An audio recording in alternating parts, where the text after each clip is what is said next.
Don't die. 1. We're lying. Lift off. Oh, It says -1 minute. Pew, pew, pew. We're late. -1 minute. It tells us, yeah. Don't die. Stream Wait, it's not lag. even Oh, saying. shit. Why can I not see where? Lift off. Oh, okay, now I can see it. It says -1 minute. Pew, pew, pew. We're late. Oh, I can hear -1 myself. minute. Very strange. Sorry. Oh, turn off. Yeah, I have the stream up, but I haven't. 12 muted. seconds ago. Yeah, I'm gonna mute it. What's the delay on it?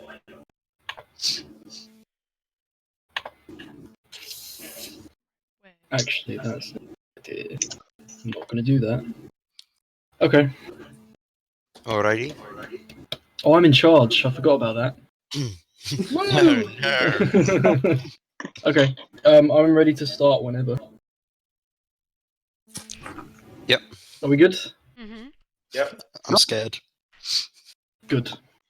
Okay. Boom, boom, boom. You each hear as you arise from your slumbers, damp and warm. The smell of brimstone in your nostrils, and you can feel this pounding in your head. But you realize it is actually explosions in the distance. You notice you're sat next to a green river along a bank, with whispers rising from the water.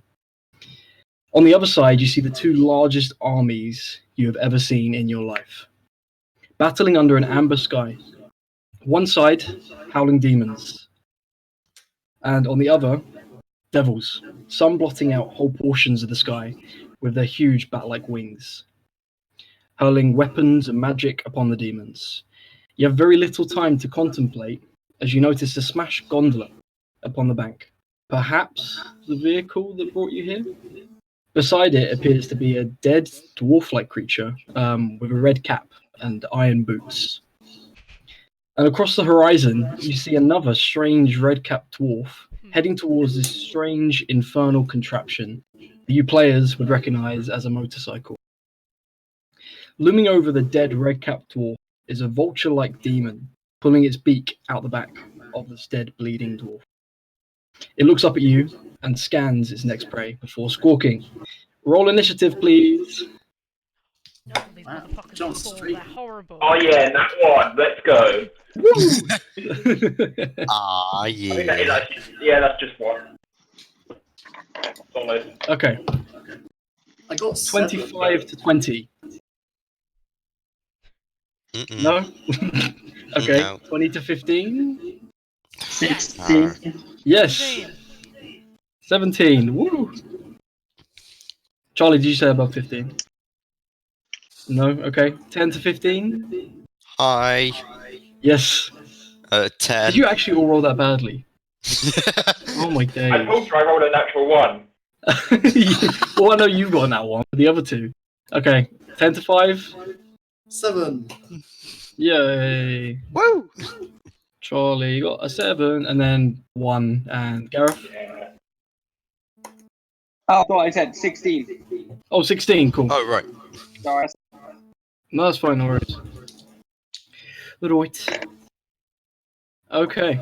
Fucking hate these. So you see this huge vulture-like creature in front of you. Its beak wide open, blood dripping from its mouth with kind of remains of this dead dwarfish creature that you don't recognize. Sophie, what would you like to do? Stay away from me. Okay, so distance-wise, you're probably about 30 feet-ish away from where it is. Oh, You I'm at the top of the can't- round. I just realised. To the bank. Yep, you are at the top of the round. What would you like to do? Can I?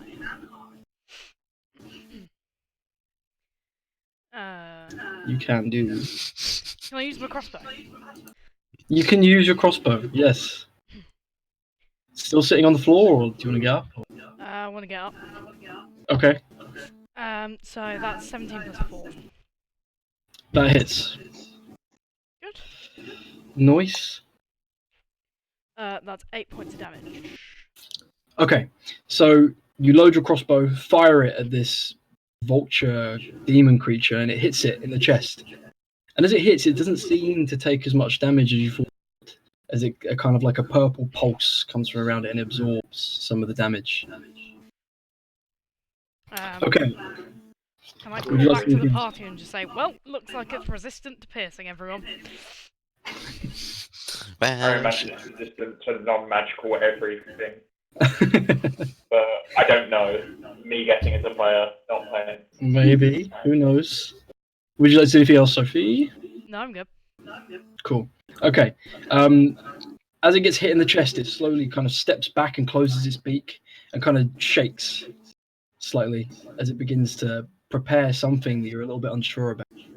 Gareth, you're next. I get up from the ground.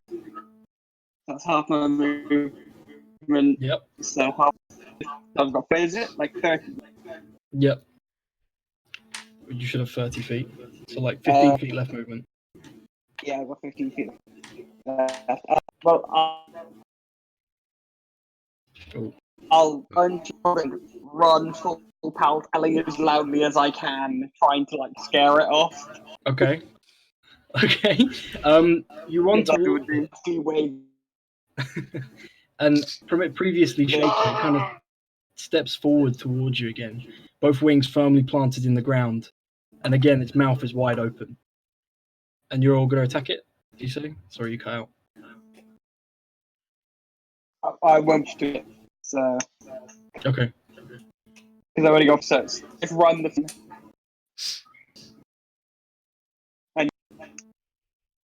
You were cutting out a bit there, Gareth. Sorry. and hope. He wanted to scare it away. You want to scare it away? Okay. I'm just gonna run the 15 feet and yell. You're going to yell at it. Okay. Yeah. It is not scared in the slightest. It steps towards you and is going to make an attack of opportunity. It bites you, basically. and he's dead. And it got a 4 plus 6, which is 10, which I don't think is going to hit you. Yeah, no. So it bites at you and you just kind of step back very quickly, realizing that it's not going to be easily scared off. Next up is James. Hi. Hi. You're on the floor. You see that Gareth's character. Gareth, what's your character's name? You are I am. Portio. Yeah, Portio. Portio. So you see Portio charge in and just kind of wave his arms in the air and scream at it, and it's completely unfazed.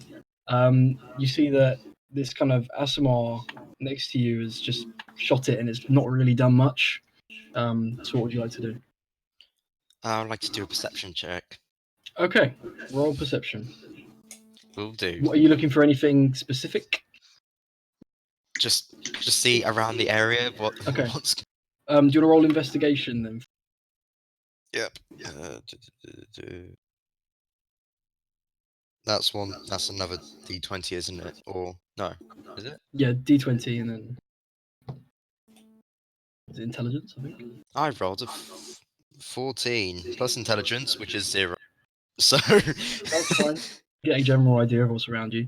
So you look around and you see off in the distance there's like a desert plain, completely red, and quite far off you see this. It looks like a storm, but it's a flat wall straight off in the distance behind you, where you were sitting down. In front of you, behind the rock, you see that this one of these red-capped dwarf things is still running towards this contraption. It's just reached it and is about to step onto it. In front of him is a massive mountain of bones and skulls that you can see slowly crumbling. And obviously, as I said before, on the other side of the river, you've got these two armies, one of devils, one of demons, battling out between this massive river that you're next right. to. And So you're... it's quite a happy place. yeah, it's very peaceful. And this hawk creature's blocking the way, or Yeah, so it's like a vulture-looking creature. so I'm going to be very, very useful and very helpful for this group. I'm just going to play dead. Oh, nice. Do you want to roll performance for me? Yep, here goes nothing. You're not moving from where you were before, yeah? Yeah. Okay. Just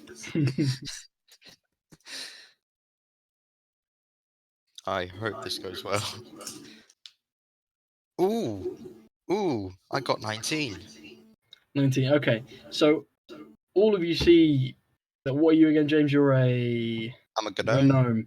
You see one of the gnomes A that is gnome. with you Mhm. open its eyes for 1 second, look around, and then just dead on the floor. Some of you might be confused, but yeah, he's dead for all you know. Do you want to do anything else other than be dead? Don't think there's anything else I can do, really. Okay. I'm Next is just Charlie. Oh, another other gnome. Yes. I'd like to pull out my magical horn Okay. and then by blowing it, cast sleep. Okay. Um, On on the vulture, vulture boy, okay. and basically, because I've got a 3rd level spell, I use 9d8s, Okay. and if that's above its hit points, then it fucking. Then it goes to sleep. Cool. So, fuck, this may take me a second. Okay. So as you see one of your gnomes dead on the floor, the other one rises up, pulls out a horn, and blows into it, trying to send it to sleep. Does it send it to sleep? 28, 32. Fucking hell, this. 32, 39. Fuck me. 50, 54. There you go. 54. Okay. So you see him blow into this horn, and the vulture-like creature pokes his head round from where this barbarian is standing in front of him, looks at you, blow this horn confused, and then takes off into the air, completely unaffected. Yikes. Okay. As it takes off into the air, Do you opportunity? you see, yeah, Do I get an attack of opportunity? yeah, you can take an attack of opportunity as he goes up. Let's try it. 10 plus 8, 8 to hit. 18 hits, yep. Okay. 2d6. 5 and a 1, that's 6. That's 5. That's 11 points. 11 points of damage, cool. So as it takes off into the air, you whack at its foot, and again, it seems like it's taken some damage, but it's not really as affected as you'd expect it to be from a hit that powerful. Cool. Okay. Takes off into the air, and on its back, you see these kind of like green spores begin to grow. And it kind of bats its wings a couple times, and then they explode, and a huge cloud of green appears around you all. Can you all make Constitution saving throws, please? Fuck you. Ooh. Got 21. 21, okay. I got 18. 18. Ooh, boy. Oh dear. What'd you get, James? It's a critical fail, boys. It's a 1. That 1. Ooh. But I've got a +1. So Okay, 2. 2. That's all that Gareth, what matters. did you get? 28. 28. Sophie? 8. Okay, cool. Perfect. So as Hey, this what did cloud Ben of green... What was that? What did Ben get? Ben got 18, didn't you? Yes. Yep. So as this Done. cloud falls down towards you, Sophie and James, you kind of take a deep breath in as it comes down, and you feel this burning sensation deep inside you. And you both take 14 points of poison damage. The rest of you take this in, and you feel this slight burning in your mouth, but you immediately exhale, and you're fine. Okay. It continues to flutter in the air. Next up, Ben. I am just going to toll their dead it, and then I will move after. Yep, sure. So, wisdom save of 16. Wisdom save for 16. Okay. That is an 8, so it fails. So it takes 2d12 necrotic, or a total of 17. Ooh. So as you see this take place, it takes this like quite a bit of damage actually, considering the rest of you have been kind of hitting at it, shooting bolts, not really doing much, but this seems to have done a fair bit of damage. I will then stand up and move 15 foot and go slightly away from the group. Okay, cool. 15 foot backwards, left, towards. To your right is a riverbank.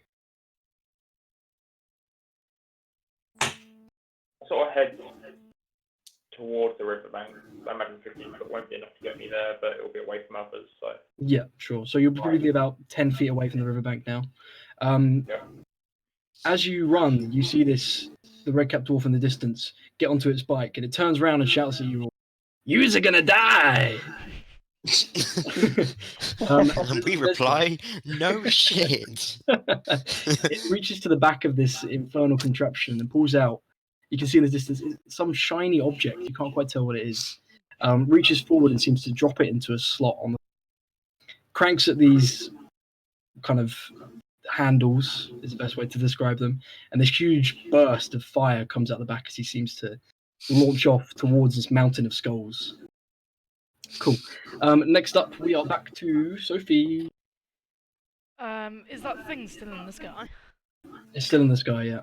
So the first thing I want to do is I want to imbue my crossbow bolts with my Crimson Right. Okay.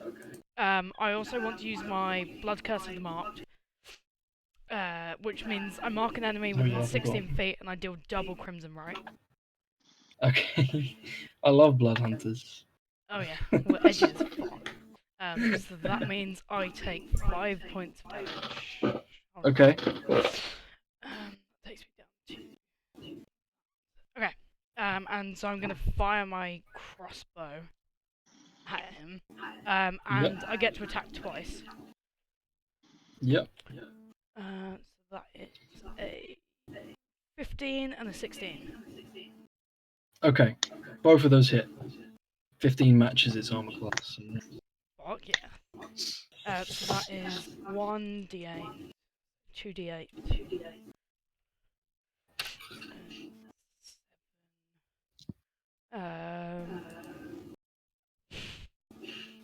17.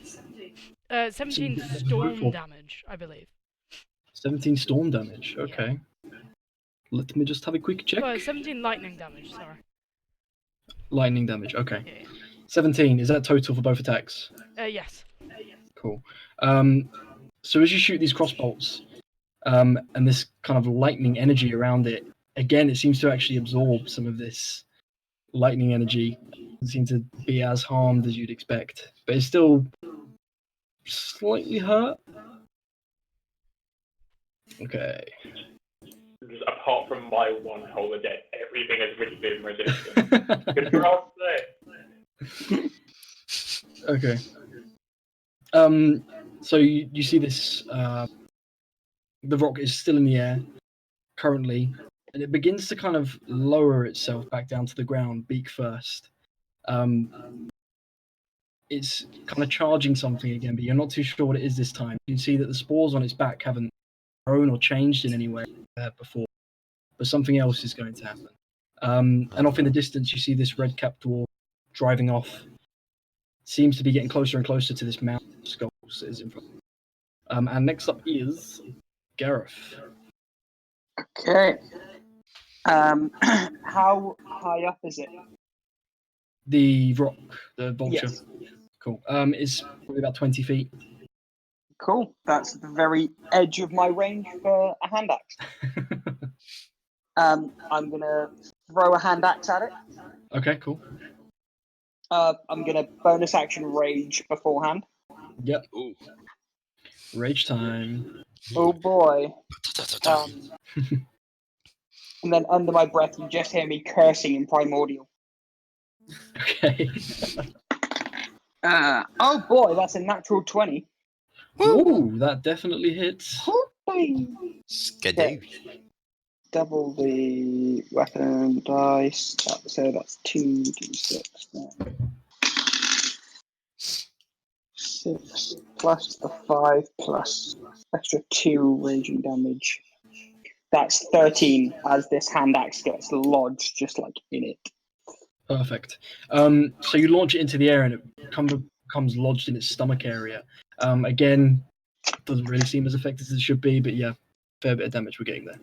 Slowly, surely. Next is Charlie. Me? Wait, not me. Oh no, James. Sorry. Yeah, Yeah. No way. playing dead. I am gonna jump up onto You my see 2 this feet. dead gnome jump up from the floor. I'm gonna cast Sacred Flame on him. Okay, Or it. jump up from the floor and immediately attempt to sacred flame the flying bird after being dead. Yep. Yep. Oh, can't remember how. Can't remember He's how to do undead. this. I'm like Eric. I need to kill him. No. Can't remember how I do this because I never played cleric. This makes no sense. Sacred flame is. I need to make a dex save, and then I would take Yeah. 1d8 radiant damage. Do you want me to roll a d20 or So I roll. What's your DC for dex? 14? 14. Okay, that was a 19. Okay, So so it doesn't hit. You kind Oh, of shit. you see this gnome rise from being dead, lift up his hand, and this ball of like holy fire seems to appear in his hand as he launches it into the air. And just as he does this, the kind of ducks down under it and is still waiting for its moment. Next up is Charlie. Okay, once again, I'd like to grab out my magical horn. Okay. Instead of like blowing it, megaphone. Yeah. Like, you guys can do it! Woo! And Yeah. Bardic that inspiration. is casting heroism. Okay. Whoa. I'm gonna do it. On I don't actually know any character names. The other gnome, the Okay. Asimar, and the Loxodon. Sure. Which I am already strong in mind, but I mean, I'll take 3 hit points. yeah. So everyone gets 6 hit points, and you're imbued with bravery, so you can't be frightened. Cool. Okay. So next, as this happens, you all kind of feel like we can do this. We got this. The vulture creature swoops down and lets out a huge squawk. And those of you who actually just got heroism, which is 3 of you, kind of aren't really affected. But the other 2, can you please make Constitution saving throws? Oh, is this me or? No, James, you good. Sorry. I got 8. 8. Okay. Oh boys. That's 13 plus Connor plus 8, so 21. Okay, cool. That's fine. So Charlie, as this screen comes out, you kind of get stunned a little bit, and you're a little bit freaked out by the fact that it's a bit quite close to you. And as it squawks, you see from across the river 2 more of these large vulture creatures rise into the air, having heard this, and begin to fly across the where you are now. Cool. As they see this, the dwarf redcap creature in the distance turns around a final time before going around the mountain skulls and goes, "You's really gonna die." This motherfucker. You must be implying something. Sophie, back to you.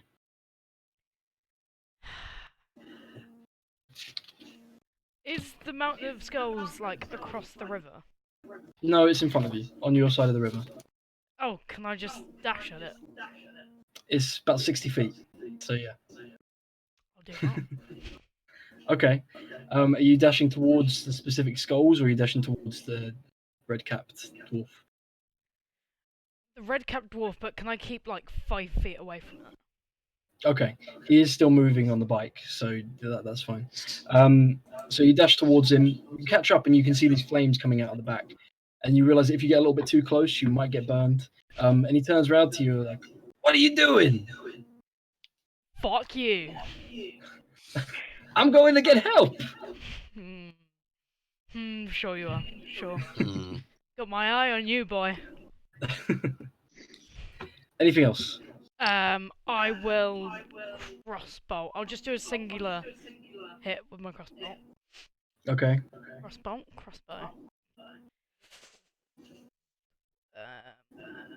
That won't hit. That's a 10. No, that doesn't. So you catch up just behind this dwarf as he kind of continues on around the mountain. A little bit slower pace than you'd expect, considering he's riding on this contraption. Let off a bolt and it just and lands in the ground, just in front of the barbarian, actually. Out of the sky from nowhere. Gareth, you see this bolt fall to the floor in front of you as the vulture lands just behind where you are now. Oh, shit. What would you like to do? I turn around and I'm gonna just go rage, reckless attacks with my greatsword. Cool. Okay, go for it. First attack. Do I have reckless? Oh wait, no, sorry, wrong subclass. I don't have reckless. All barbarians. Oh, okay. 11 plus 8, so 19 to hit 19 hits. Yep. on the first one. 6, 5 plus 5, so 10 points on the first attack. Cool. Okay. And then the second attack, like literally the same, 11 plus 8, so 19. Yeah, that hits. And then 3 plus 5 is then 8 damage on the second attack. Perfect. So you swing twice, take 2 pretty large chunks actually out of the back of this vulture creature, and it kind of falls a little bit. Its wings drop to the ground, a little bit disheartened. But you see that these 2 vulture creatures come further and further closer to where you are, across probably now about 100 feet or so away from where you are. With my movement, Mm-hmm. could I try and get up onto the back of the rock? Yeah, go for it. Okay. Cool. Can you roll an acrobatics for me? Be a little bit tricky to jump onto the moving. Ooh, that's a 14? So as you kind of move closer towards it, you grab onto some of the feathers, and as you do, it kind of jumps and straightens back up again and bats its wings. And you kind of get knocked back a little bit onto the dirt and take 1 point of fall damage as it takes off into the air. Okay. Cool. Okay. Next up is James. Okay. James, as you prepare to do whatever you're about to do, you hear this kind of rumbling noise coming from around this mountain of skulls, as skulls slowly begin to fall off in the distance, as this kind of red-capped dwarf starts to like bounce up and down on its bike, what looks like out of excitement. Oh no. I don't like the sound of that. Right, scrap my original plan and run after him. Is that even possible? Just So from now he's probably about 80 feet, so you could dash and still be a little bit away, but you'd be closer to where he is. Bearing in mind that the vulture is now to try and move. fair enough, right? I'm just gonna cast Sacred Flame once more. Okay. And then hopefully afterwards get my light crossbow out and shoot it. So you can do Sacred Flame's not a bonus action. You can't use it as a bonus action, can you? No, not really. So what you can use one or the other. No, I'll just use Sacred Flame. Fingers crossed. Hopefully Cool. this So fail. was it DC 14 you said before? Yep. I just got a nat 20. I'm sorry. Fuck. So again, you get this ball of like sacred energy in your hand and launch it towards it. But just as you see this barbarian has fallen to the ground and it begins to take off, it just kind of launches off between the space where it used to be. God. Cool. So So it's now back in the air. I'm just gonna play dead. So as it takes off into the air, you sure you want to try and play? Yeah. Okay. So as it launches into the air after it's just seen this ball of flame come out of your hand, it sees you drop to the floor, and it dives down with its 2 claws and attempts to grab at you. Yeah. That doesn't hit. Harrowing. Yes. Does a 14 hit? No. No. Okay. So it tries to grab at you, but you just kind of drop to the floor, or more or less become one with the floor where you're so small. And some sand kind of covers you up, and it just grabs it. Its claws are just not able to grab onto you. Next up is Charlie. So from before where you heard this rumbling, you can now hear what's coming from around this mountain of skulls. As these 2 vultures that were flying towards where you are, attention kind of turns towards where the mound of skulls, and they start to fly towards it.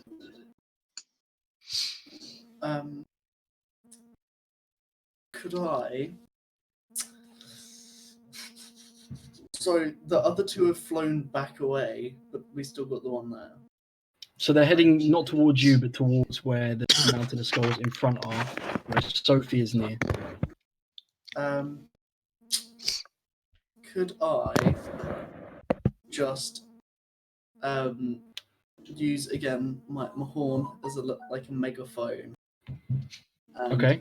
Then as flying away, to use vicious mockery on one of them. Okay. What is the range of vicious mockery? 60 foot. 60 foot. So they're a little bit out of range for vicious mockery. Can I like run towards? Yeah, you could dash 60 feet and then you'd be in range. Oh no, because that uses yeah. your action as well. So Yeah, I'd like to do that. so you could dash and the next turn use vicious mockery. So I'll just dash over there. Okay. Super effectively become depressed. So you dash towards them and you kind of get to a similar area.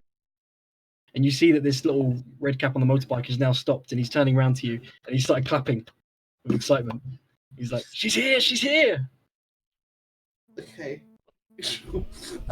Yeah. So I dash over there. Okay, cool.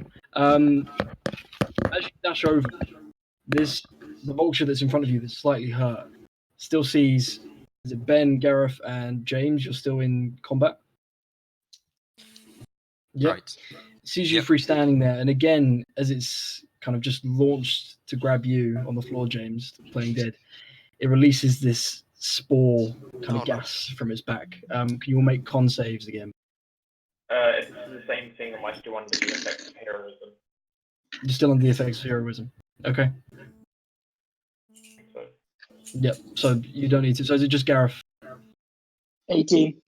18's fine. So again, you kind of inhale a little bit, but there's just a burning sensation in your throat. No damage. As this kind of gas Am I kind of okay? appears, yeah, you're fine. You're under heroism, so you don't need to.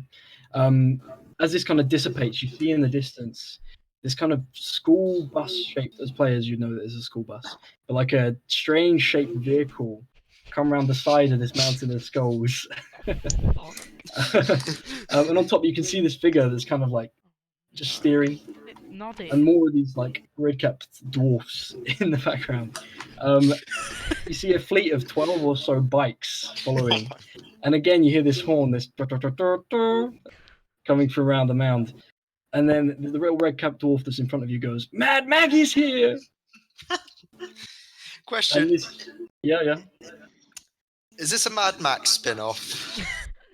No. Something's telling me this is a Mad Max. And as it spins round this mountain of skulls, a huge cascade of bones kind of falls down. And the 2 people that are kind of nearer to this, which are Sophie and James and Charlie. No, not James, Charlie. Can you both make dex saves, please? Oh no. Oh no. Oh fuck. I got 24. You're completely fine. You just kind of like dodge side to side, jumping over bones and skulls as they fall. Sophie? 15? Okay. You just about managed to dodge most of them.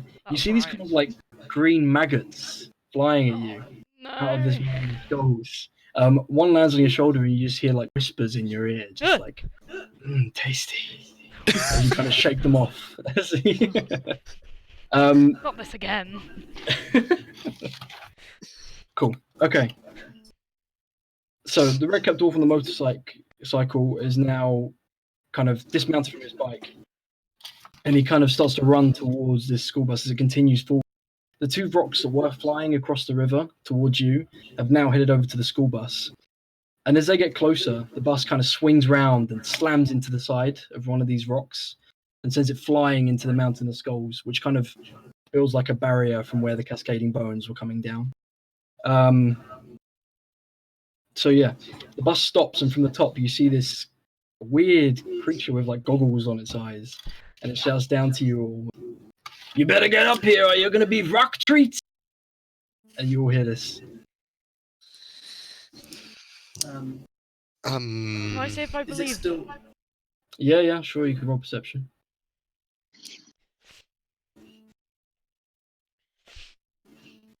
Well, no. Oh no, it's yeah, just a flat no to that. Okay. Hold on. So in the moment, there's a lot going on. You're kind of all you hear is this, and you're kind of like, I don't really care whether it's true or not. So yeah, she shouts down again. You got 30 seconds to get up here. Can I just For all of you. blindly follow instruction? 5 rounds, Yeah. thank you. I'm just gonna spring onto my feet and leg it. Okay. I Cool. love it. So yeah, she's about 60 feet away from more or less where all of you are. Obviously, Charlie and Sophie, you're a little bit closer. But yeah, so James, you're legging it towards the bus. As you get closer, you see this kind of rope ladder is dropped down from the top by these little red capped dwarfs. Anyone else? What would you like to do? All the attention from the box is now on the bus. The one that we've already been injuring, Mm-hmm. I'm going to toll the dead again as I'm Cool. walking towards the bus. That's fine. So what is told the dead again? Do I need Wisdom save, DC 16, or take 2d12 necrotic on a fail. Cool. No, that's 13.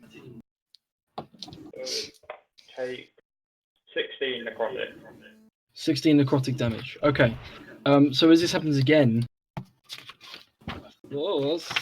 so it takes this huge impact of damage as it's facing this bus, and it kind of drops to the floor, not quite dead, but kind of twitching where it stands. I'm going to shout it as I'm moving away. Get out of my hell.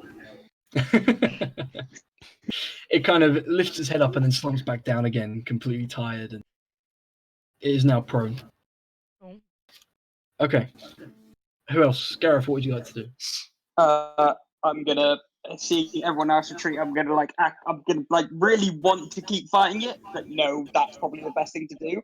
So in a rage, I'm gonna rip the hand axe out of its chest, trying to cause as much further damage as possible, and then turn around and start pegging.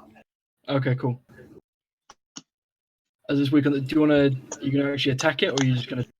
Pull it No, out? I'm just gonna rip it out, spit at Okay. it, and then run. Cool.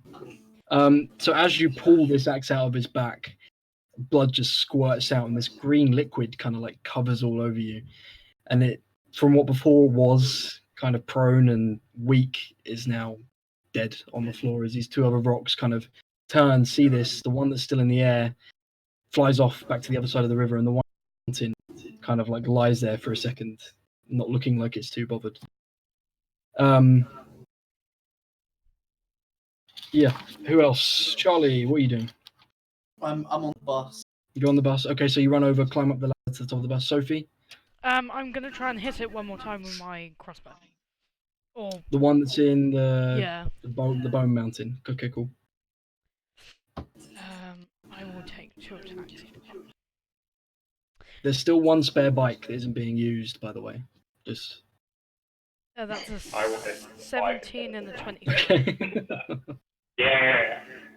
17 that hits. And a 23. They both hit. Yeah. Good. Good. 1d8. that is. And that's 17. Yeah, that's 17 points of damage. Okay, cool. So this rock laying in this like mountain of bones is now kind of like a flat plane. Takes a crossbow bolt straight between the eyes. Kind of points his eyes inward, stares at it, and takes off into the air back to the other side of the river, where the other ones were clearly not willing to continue. You really kind of thinking that you've scared it off. You kind of see past the mountain that there is a huge horde of what looks like demons kind of lifting up dust and smoke heading towards where you are. Potentially thousands running. At the moment, they're not in like close distance, but they're coming towards you. I'll get on the bus. But okay. And Mad Maggie on top shouts down like, "You ain't got long. I'm heading off now." So who's on top? Ben, you on a bike? I'll get on the bike. Cool. Gareth? I'm on. Okay. So as four of you head up, you see that this Mad Maggie woman, Redcap mentioned, has got this really wrinkly skin, kind of wrinklier than any like leather that you've seen before, no matter how old. And she lifts up her goggles, and you see that her eyes are kind of like this really dark black, like darker than night. And she kind of scans across you all, and she's like, "I haven't seen someone your age in a long, long time. Last time there was a cauldron and an oven and stuff, but you know, you're fine." So you're all on top. On the bike, Ben, what would you like to do? Yeah. You saw earlier that the red cap kind of pulled something out of the back that seemed to be shiny and put it in a slot in the front. In Yeah, front of you, you can yeah. see that there's... Yeah. Find this shiny object and just put it in. Lock. Cool. Do you want to make an investigation check for me? Can I guidance myself for it? Yeah. 18. Cool. So as you look around the bike, you see that there's 3 pouches, 2 on the front, 1 on the back. As you kind of lift up the flaps of each one, in the front on the left, you see there's 3 different colored vials. On the right, you see that there's kind of this like powdery, dark crystal-looking thing. And in the back pocket, you see this kind of coins that seem to be whispering to you. Yeah. So there's like a pouch of coins, vials, powder. On the front of the bike is there's like a slot that looks like go.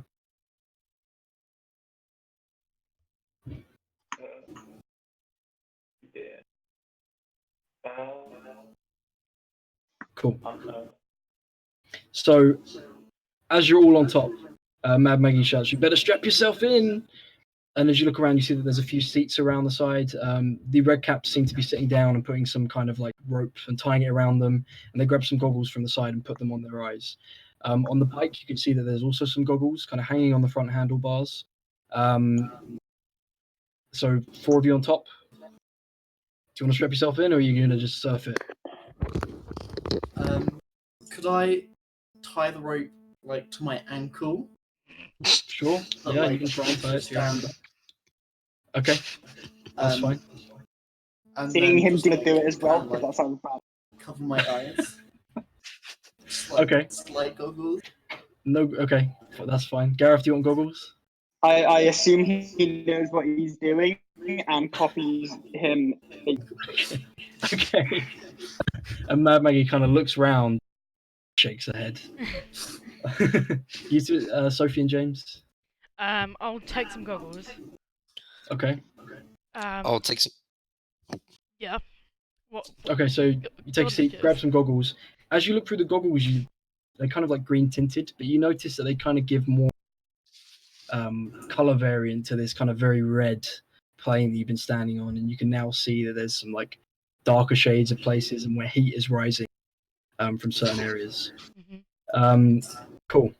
So, and then Mad Maggie shouts, "Let's move it, everybody!" She pulls out a coin from next to her and slots it into this steering wheel that's kind of on a long pole in the front of this bus. Slots it in, and as she does, from the back, Ben, you see these huge blue flames start to shoot out as it launches forwards. You see all around you, these kind of red caps on bikes also pull out coins and slot them into the front of the bikes. And these blue flames begin to roar. Cool, you reach back. Are you putting the goggles on, did you say? Yeah, I'll put the goggles on. Cool, goggles on. Slot the coin in, and the bike begins to kind of shake, but isn't moving anywhere.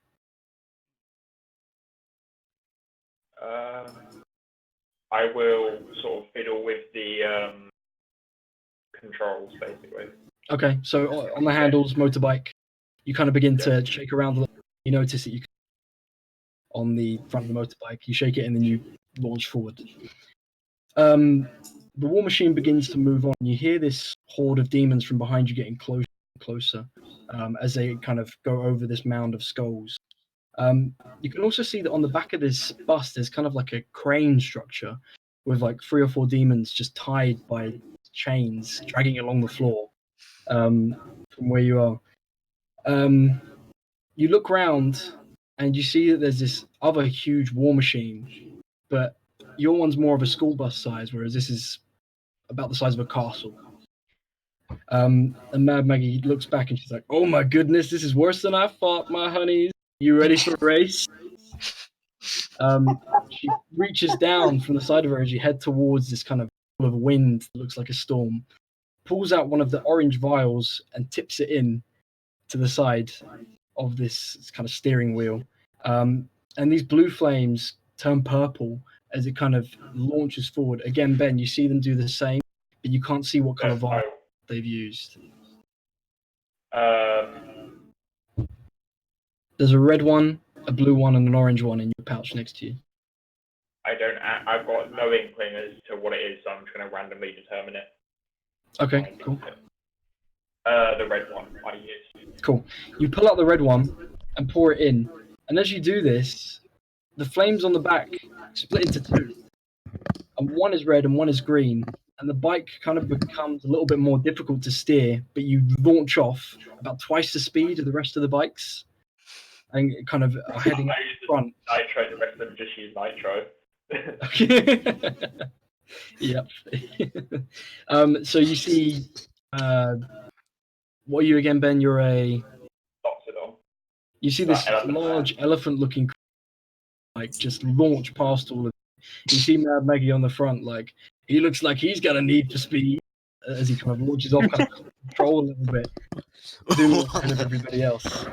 You kind of head closer and closer, and Mad Maggie looks back at you and she's like, "I know we probably are going to die soon, but how did y'all get here?" So this is for the 4 of you on the war machine.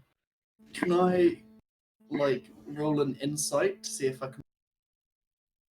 Yeah, sure. Oh my gosh, he plays a song He plays a song on top of about how we got there. I got a 13. Okay. Do I know? So you can kind of tell that she is not innately good, considering you're in hell. But she seems like she needs you for something. That's all you can tell. You're not sure what. Can I pull out my horn? Obviously. You may pull out your horn. Do like a little jazzy. I don't know. And Okay. that's how I got that. Okay, cool.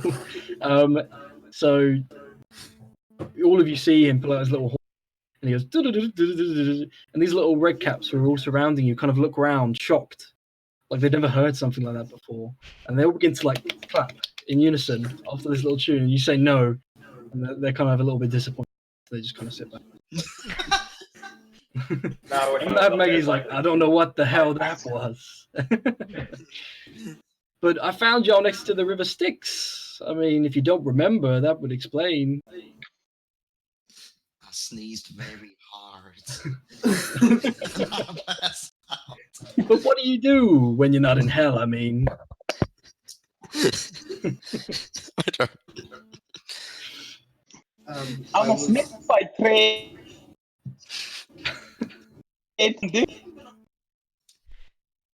what was that, Gareth? You cut out a little bit. A little bit. I'm used to working in You used to. fortunes in this. Okay. What I hoped was he used to wank in a bar. That's what I. That's exactly what he said. That's exactly what he used to do. And Is that what- Maggie just kind of like looks around at you. Is like, very interesting. I remember doing that back in the day. Oh Jesus! And you continue to head forward, and you see this large wall of wind in front of you. It looks like a storm, but it's kind of flat. Not really what you're Flat used to in a storm. Yeah, flat storm, but it's vertical. So yeah, you continue forward, and Mad Maggie's like, "Oh, we'll lose him like this. Don't worry, he'll be fine. But you better be holding on, especially you two with your little ankle ropes." So Ben, you at the front of this, you see this large wall in vertical in front of you. You can't actually hear what has been said behind you, but you can see that you're continuing forward. One of the red caps from behind begins to catch up with you with the same two jets of blue and green flame. And he's like, "What are you doing up here?"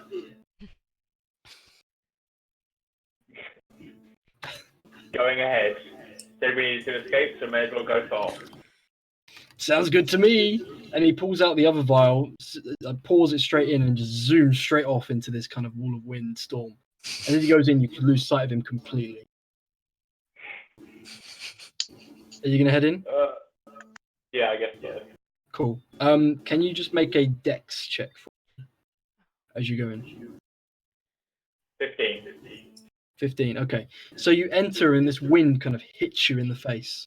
And you can feel like this burning sand hitting you as you continue onwards. There's a lot of very bumpy rocks, and you feel this like also red liquid splash at your face.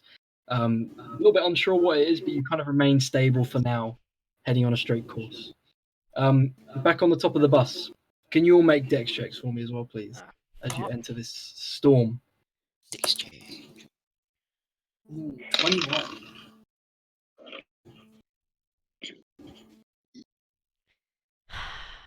That's an 11. Okay, 21, 11, 14. 14. Gareth? 8. 8. Okay, Yeah. so the 8 and the 11.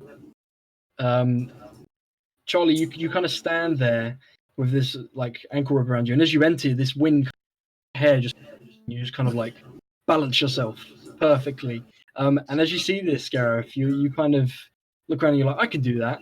Kind of like put your head up, and you just get knocked from where you're standing back into the chair. And luckily, one of these little red caps catches you, and you just bang your head and just take 1 point of bludgeoning damage as he catches you from falling off the bus.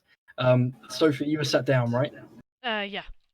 You can have advantage, so if you want to roll again. That's no better. What was that? That was an 8. Okay. So as you sat down, this rope that you tied you realize is a little bit loose, and you begin to kind of lift up into the air. The others of you who are managing to stay seated or stood up see her begin to kind of rise from her seat. Does anyone want to do anything as she starts to take off into the storm? Could I just like kind of jump towards her and try and tackle her down? Yeah, sure. Do you want to make a strength check? Oh, for God's sake. You're in close enough Are you sure proximity it that you can't be could just accurate? reach. Can I do a front flip? A front flip to kind of land on her head, to anchor her down. No, strength. Strength. Oh, shit.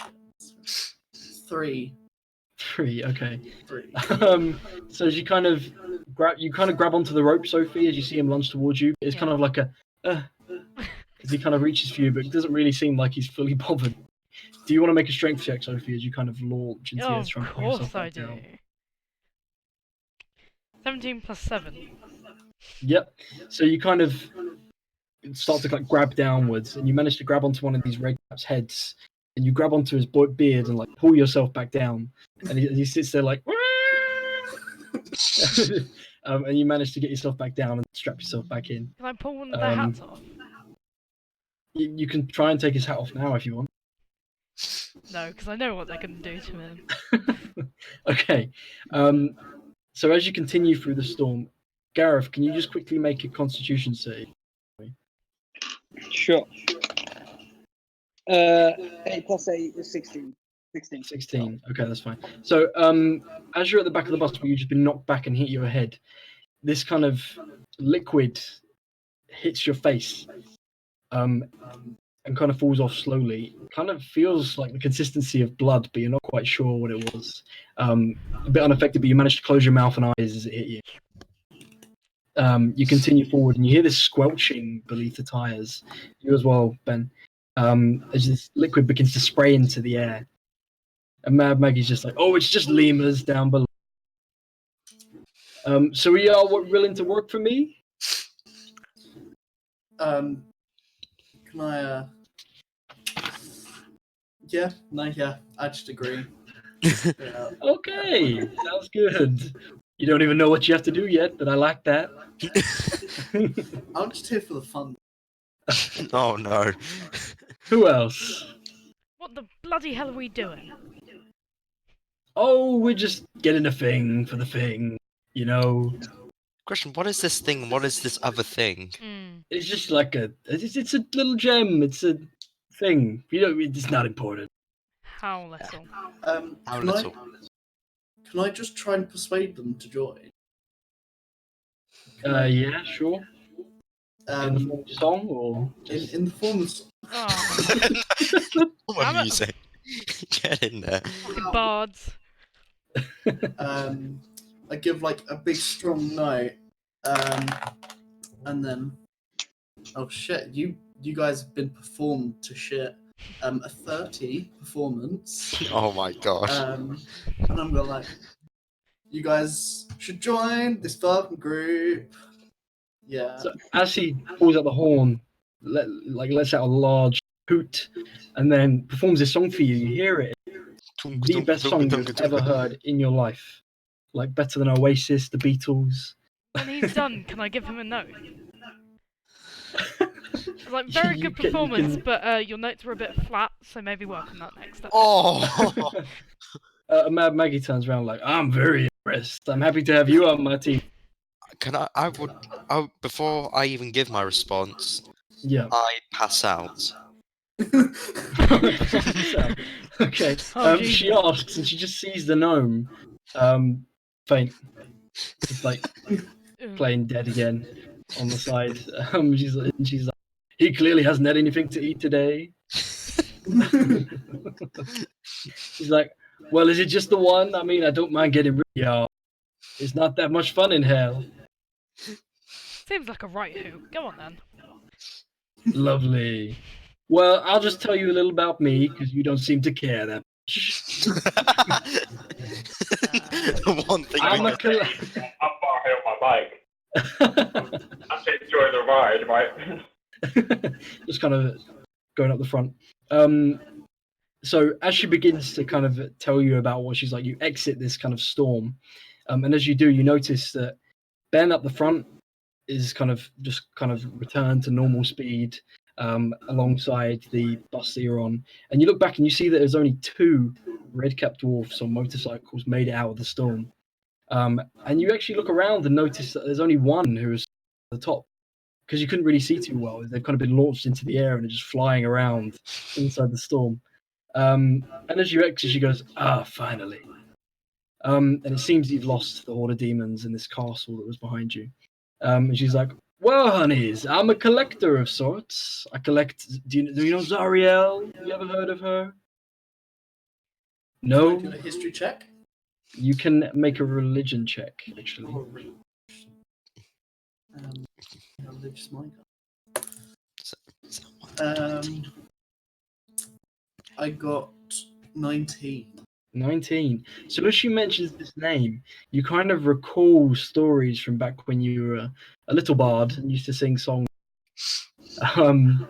about the great archangel Zariel, who fell from heaven into hell to go from archangel to archdevil. Oh. Oh, JK.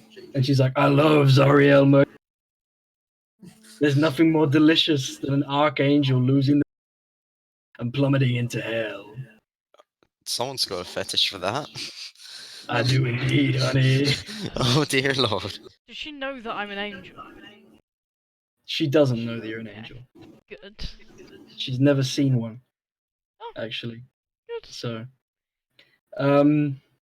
she's like, I need pure souls such as yourselves. I mean, I can smell.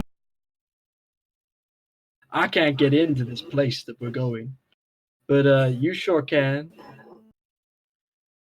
So, Who said that And we were pure?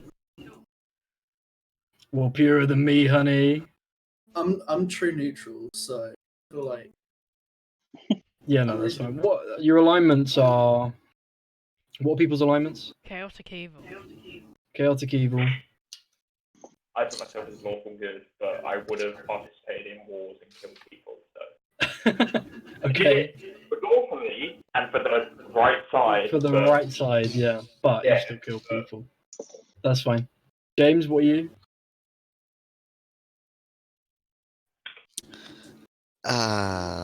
And Gareth.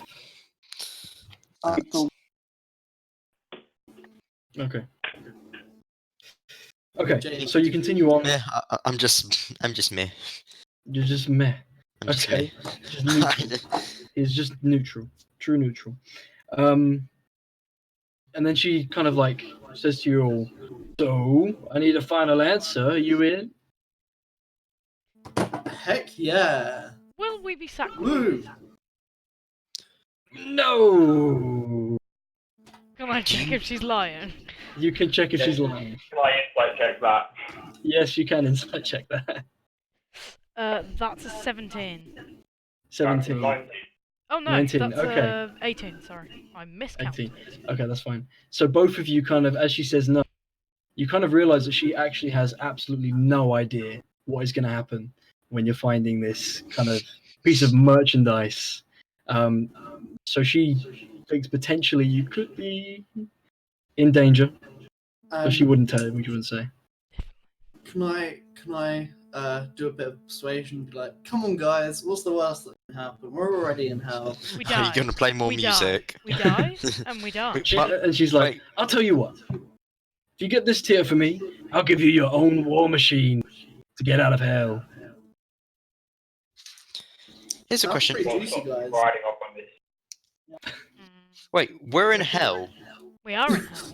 and what happens when we die, seeing as we're We already go to the in? second layer of hell, and it carries on. How Are you many saying hells? this character, by the way? If you revive someone who's alive in the first layer of hell, do they go out of hell? Yeah. Well, honey, Ooh. how it works is, No. if you're in hell, I would assume you're dead, but you guys sure as hell ain't dead. Tish.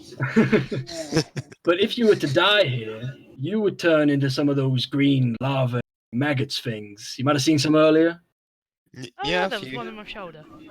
So they're souls of people, and they can be turned into these little coin things that I use to power my war machine here. So to me, you're just fuel when you die. Oh, that's pleasant. So much for trying to kill myself. Heck yeah! As let's you, okay. Turn yourself into a coin. Okay, so as you continue forward, you see that there's this mountain range quite far away in the distance, and there's a huge crater in the ground. These mountains don't seem normal, though, of what you've seen before. Kind of shapes of hourglasses and upside down triangles, very strange looking. And in this pit, you can see this bright white light being emitted, which is not very normal considering you're in hell, which is this first layer is very red with little contrast. And Mad Maggie's like, well, a deal's a deal in hell. These devils are terrible, but they really do follow the laws down here. Law-abiding demons. Or devils. Indeed. Well, the laws of hell. Blasphemy. quick catch up. What are the laws Yep. of hell? Mm. Kill or be killed, honey. There we go. That's the only law. More or less. I'll take the first option. So, as you press forwards, you see that this crater in the ground looks like a lake of salt. and there's these kind of like castle ruins in the top, and you can see these kind of figures that kind of look ghostly. As Mad Maggie kind of swings around on the bus and pulls to a halt, and she's like, "Well, this is it, guys. Your stop." Can Now? I do investigation on the cratery thing, see if there's like an obvious entrance? Yep, sure. Do you want to roll for it? I don't think Maggie ever told us specifically what the merchandise was. Are you gonna ask? Yeah, I will ask what the merch is. Okay. It's just a little tiny tear, honey. Little tear. It's like that big. Sorry, a tear. Yes, I got honey. that 20 point. Liquid tear. Fallen Archangel cry. Well, it's We're in fun. hell. Yes, no, but I told you. This archangel Zariel fell from heaven to hell, and now she's an archdevil. We're in the hot pit of hell. Yes, honey. And a tear of liquid. No, it's well, I don't know. I've not seen it, but I'd assume it's not. Well, this is fucking great. I got nat investigation. Investigation. Cool. So as you kind of hear her talking about this tear that you're looking for of Zariel, you kind of scan around and see that there's this huge pillar of light in the center. You can't really see if there's a doorway or what shape it is, but it's just very bright. This lake of salt. At the front closest to you, there are two ghostly-looking guards in suits of armor with white wings Oh. on their backs, sword and shield, and you can see from their eyes they're crying. But this salt that is filling the lake is falling from their eyes. Two streams are running down and meet as one and lead down to this pillar of light at the center. Can I literally just ignore the rest of them and start walking over that? Okay, so as you continue to talk to Mad Maggie, you see this gnome start to climb down the little step ladder and walk towards this like salt lake. Knowing that he hasn't led me wrong thus far, I just follow. Okay. And Mad Maggie just kind of like looks down at you, but somebody's eager, honey. I'm just gonna look and just immediately go, nope, and just leg after him. Okay, cool. So as you kind of, the other two, are you going to head down or stay on top of the bus and Can continue? Well, I'm on the bike. And You're I on the kinda bike. wanna ramp next to the bike, but I probably should. Okay. Do I do what I want to do, or do I do what I should do? I'll just Well. walk. Fine. Okay. I can walk back and pick up the bike, maybe. Yep. So you kind of put the bike down a fair distance away, and you see that there's not really any red caps to take it since they're all kind of taken off in the storm. So you lay it down, leave it there, and kind of head off with the others. Sophie? Can I go join the angels in crying? You're going to walk towards and try and join the angels who are crying. Yeah. Okay. So as you head down and start to walk towards them at the front of the group, you get closer and closer and step on to the salt. Can you make a wisdom save for me, please? What? Is that everything? Oh, that should For be- now, just Sophie. Is it wisdom saving? Are the rest of you going to step onto the salt with her? Yeah. Yeah. Yeah. Okay, so Josh, is Okay, it wisdom so everybody saving throw or wisdom. just a wisdom Saving throw. 14. 20 not natural. 20, okay. 14. 22. 5. I 22. got James. 18. 18. So you all step on and you kind of get a sense of almost sadness. And Gareth, as you kind of step on as well, you look at these crying angels to sadness and you begin to bawl your eyes out. Just like crying. Tears just streaming out of your eyes. Kind of like the song from the angels. And you're kind of entranced now, not really thinking about anything else other than sadness that's filling you. The rest of you, as you see Gareth's tears start to fall to the ground of the salt, you can kind of see probably about 50 feet away, kind of like a creature moving beneath the salt towards where Gareth's tears are falling. Can 50 feet or so away. Can I pull out my horn and You may blow your horn. and directed at Garrett. Do like a happy little tooting. Yeah. Okay. Sunshine lollipops kind of thing. Okay. See if it I cheers do him love up. a toot. He loves a little toot. So as you toot, Gareth, can you make another wisdom save, please? Come on, Gareth. No, It's never a good Tragic. sign. So you hear a little toot, and as you toot, Charlie, the tears kind of become stronger. jeez, what are you singing this time? Gareth, this kind of you're being pulled by this force towards where these ghost-like souls are standing. And you get closer and closer, and you kind of crouch into the position that they are in. Can you make a con save for me, please? Sorry, all these saves. Oh. Okay, that's better. That's non-natural 20. Okay, cool. 11. So you kind of enter this spectral form, and as you do, you kind of feel this chill go through you, but also this knowledge of why they're crying and the sadness of this area appears in your head as you come in contact.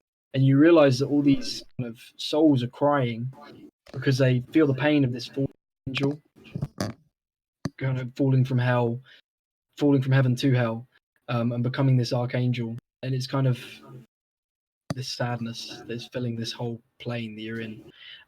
As you reach there and get closer and closer to this huge pillar in the center, the rest of you are going to push forward or try to do anything? Can I use my radiant soul? Okay. So with that, I'm gonna unleash divine energy, and two like luminous and corporeal wings sprout from my back, and I can fly. So as you're kind of standing there and see Gareth, who was crying, now you see this kind of person you've been traveling with, you had no sense of being holy or divine before, sprout these two kind of bright white wings from behind you. And Sophie, I just start like hovering. hovering. Okay. So as you begin to hover, kind of as come out of your wings, you see that this kind of almost looks like a fin appears from beneath this salt lake as you come closer and closer to. It's not a normal kind of like shark-looking fin. It's the shape, but it's covered in precious stones like emeralds, diamonds. Can all the people on the ground roll initiative? Ah! Nat Guess 20. what I got again? What did you get? That one. I got that one. No way. Again. That's tragic. Who To got be the fair, next? I rolled well for everything else, so I can't really Well, complain. yeah, that's true. Oh, roll a 2. 2, 1. 24. Well, that's a change. With a nat 20. Okay. Right. And Gareth? 9. 9. Okay. If I could get fucked by some shark. Shiny shark. So, Charlie. As you see this creature below the salt coming closer and closer towards Gareth, this angel like Asimar that is Sophie take off into the air. What would you like to do?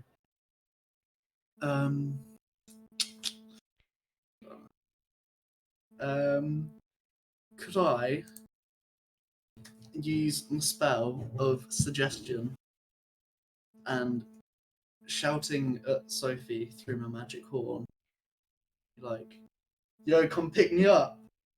Yeah. So, Sophie, if you'd like to do a wisdom save. You're being forced to begin. Team help. Helpful team player bard. That is. That's 13. 16. Yeah, no. I win.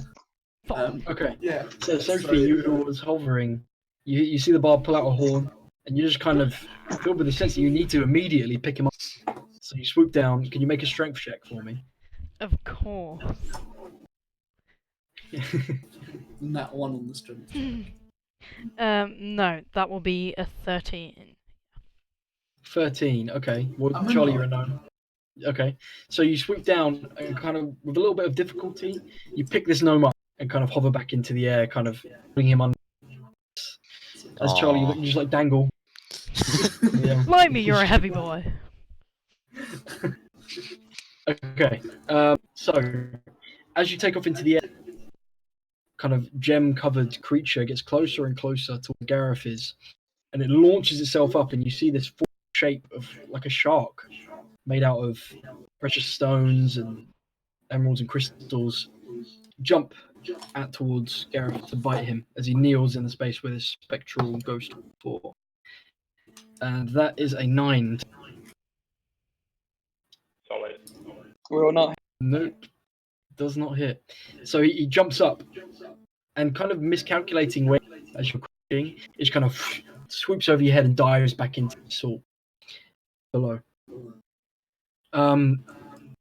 Gareth, as you're crouching there, having stopped crying and standing in sadness now, you see this shark creature jump over your head, disappear below you, beneath the sword.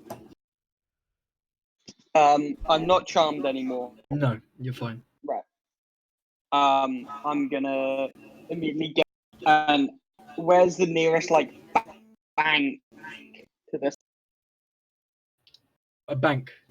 Yeah. Okay. So in the center, there's this pillar of light. You can see from where you're standing that there looks like there's some open doorway. You can't see inside because this light is covering you. Behind you, you can see that there's about 3 feet high. And to your left, there's kind of a larger salt bank. Jump in the light.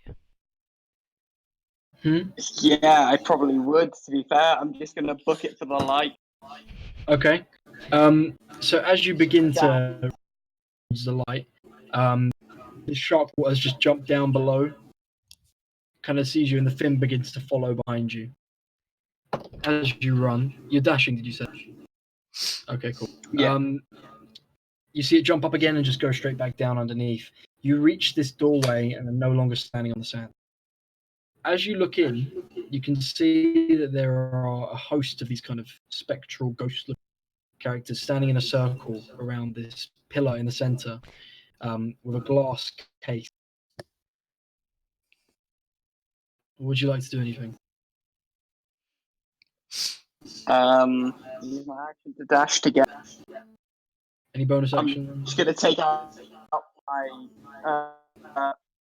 Not really, no, as a barb. Okay, that's So fine. I'm just gonna take out my great sword and just kind of like stand ready.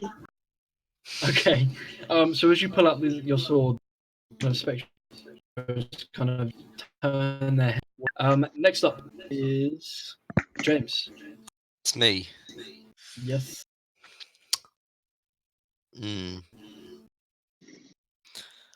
I'm just gonna try and make my way to the door or to the entrance. Okay, cool. So again, you head over to the entrance. You need to dash, so that's action and movement. Okay. Yeah. So you dash in and you see that your barbarian is standing there, sword out, with these kind of host of ghosts, probably about 10 faces, all on him, and their eyes kind of dart between the two of you now. Oh shit. Um, I'm just gonna. Any bonus action? Is it perception or insight? Check whether they're friend or foe. Okay. Do you want to make a perception check? Yeah. Please be friendly.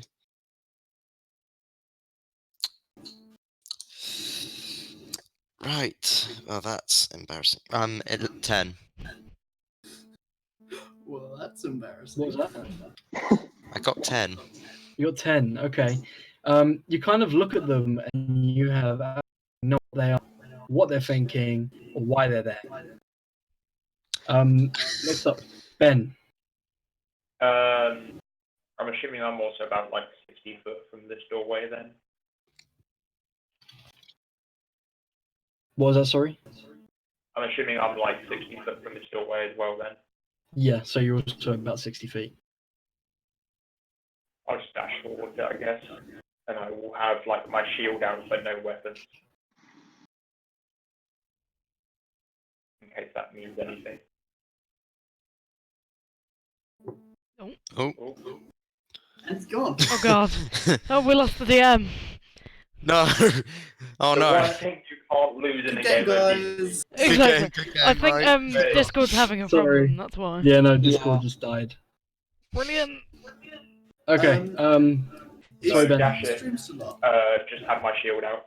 Okay, so you dash towards the same area. As you do, you see this shot kind of circling around from where you are.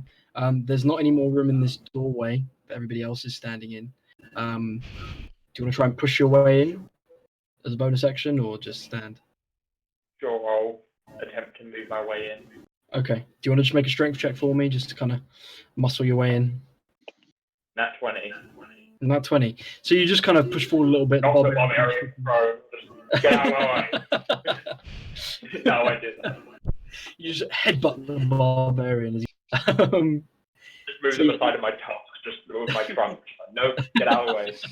So you just like kind of trunk everybody out of the way, and you're standing in this doorway now. Again, you see these 10 spectral ghosts, eyes kind of darting between the three of you standing there. Sophie, flying in the air, Yeah. you can see this pillar of light, but on top, you can see again these kind of 10 spectral figures with another one of these kind of pedestals with a glass case on top. Can I see what's inside the case? You can't see what is inside the case, but there is a bright light emitting from it. Can I fly down and drop Charlie into the like hole? Into the Yeah, Aw. the gnome bard is going to be able to survive by himself against 10 ghosts. That'll be fine. That's really hilarious. I'm excited for this. Can I do that? You can. What is you're chaotic evil, aren't you? Yeah. Yeah. So you kind of swoop down, drop the bar to the floor. From how high up are you swooping down? I'm currently like 15 feet. You're just gonna drop him. Yep. Okay. Charlie, can you make a dex save for me, please? He just lands like a cat, just already on his feet. I got 10. 10. Okay. So you fall to the ground. You kind of try to catch yourself as you fall, but your ankle kind of slips beneath you, and you take 2 points of fall damage as you fall 15 feet. The first bit of damage I've taken. As you fall to the ground to catch yourself, this kind of shark creature that you saw jump up at Gareth earlier reappears from below, and that's a 22 to hit. Yeah. Okay. Again, it jumps up and it just latches itself onto your shoulder as you just caught yourself on the floor, and you take 17 points of piercing damage.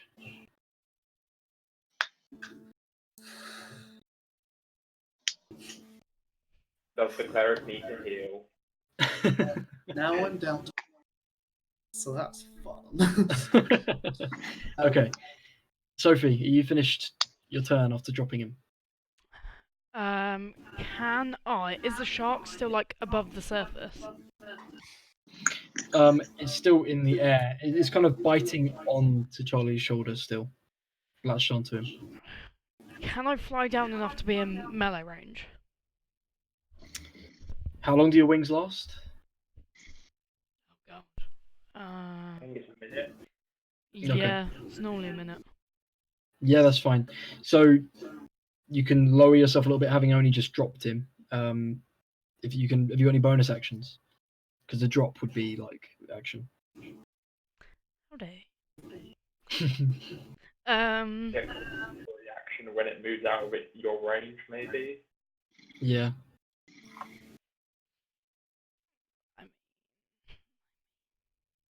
I don't really. Hold on. Conscious dies. No, I have nothing I can do. Okay. You're still gonna lower yourself down. Yeah. Okay, cool. So you lower down. All of you can kind of see into this room now. There is a pedestal in the center, nothing on top, and these hosts of spectral guards. And they say something in Celestial. What do they say, Josh? They say, and only Sophie is going to understand this, who is worthy. Oh, I am. So Wait, you having what? kind of lowered yourself. Are you saying that in common or celestial? Wait, just Common. quickly. To Am I still confuse just everyone. dying out? Pardon, Charlie? Am I still just dying outside? You have a shark on your shoulder. Okay. So, like, 50% dying? Yeah, half dying. Oh, Just like- God. So you hear Sophie shout, "I do," having just heard them say something strange. You have no idea what they said. And they kind of again respond, but in this language that you don't understand. It's like, "What is this dirty language you speak?" Can I just repeat the same thing I did, but in Celestial this time? Okay, so as you repeat it in Celestial, they say, "There we go." Long has it been since we've heard the tongue of our people. Step I just want 4. to, like, reaction speak in deep speech and just make like a bunch of like eldritch noises that are just deep speech is like eldritch god noise. So it's like incomprehensible noises basically. Okay. You don't know what it is. So as you make this kind of like strange noises, their attention turns back to you, and they look at you and in common say, "What is this disgusting noise coming from your mouth?" Oh, I'm sorry, you're not learned in tongues? I assumed you would be able to speak a civilized language, but maybe not. As you say this, you see them reach down to these kind of spectral swords and start to unsheath them, and they say, "We speak the only language worth knowing."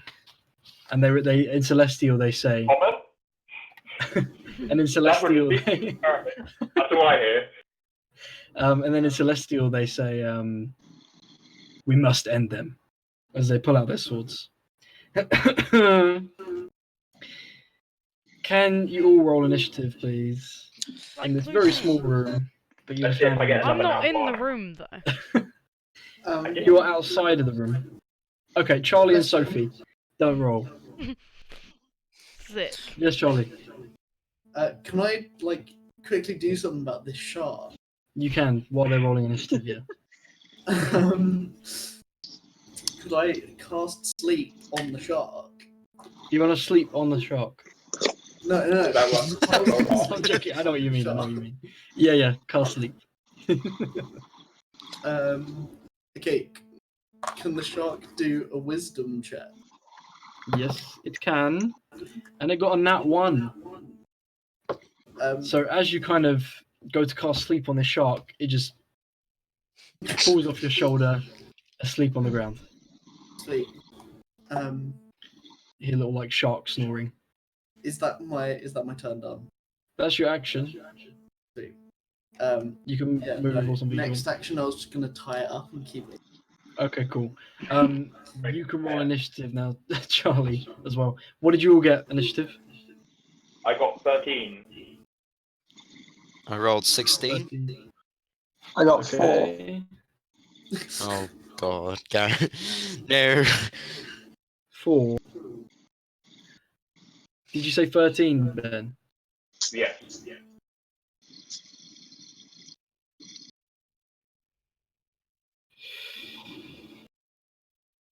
Okay.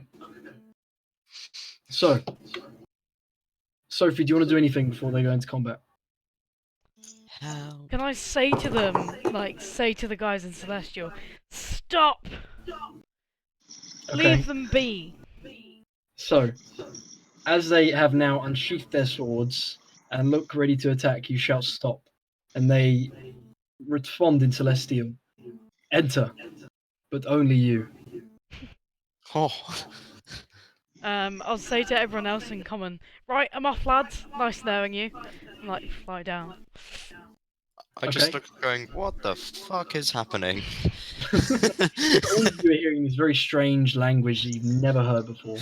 What I heard is And bleak, then I bleak, also bleak, about a bleak. different language. While you're Which speaking another language. So you're hearing lots of different noises, very confused. I'm just Everyone going- doesn't speak any of these. I'll just, While these kind of like I'll just ghosts play are dead again. pointing swords at you.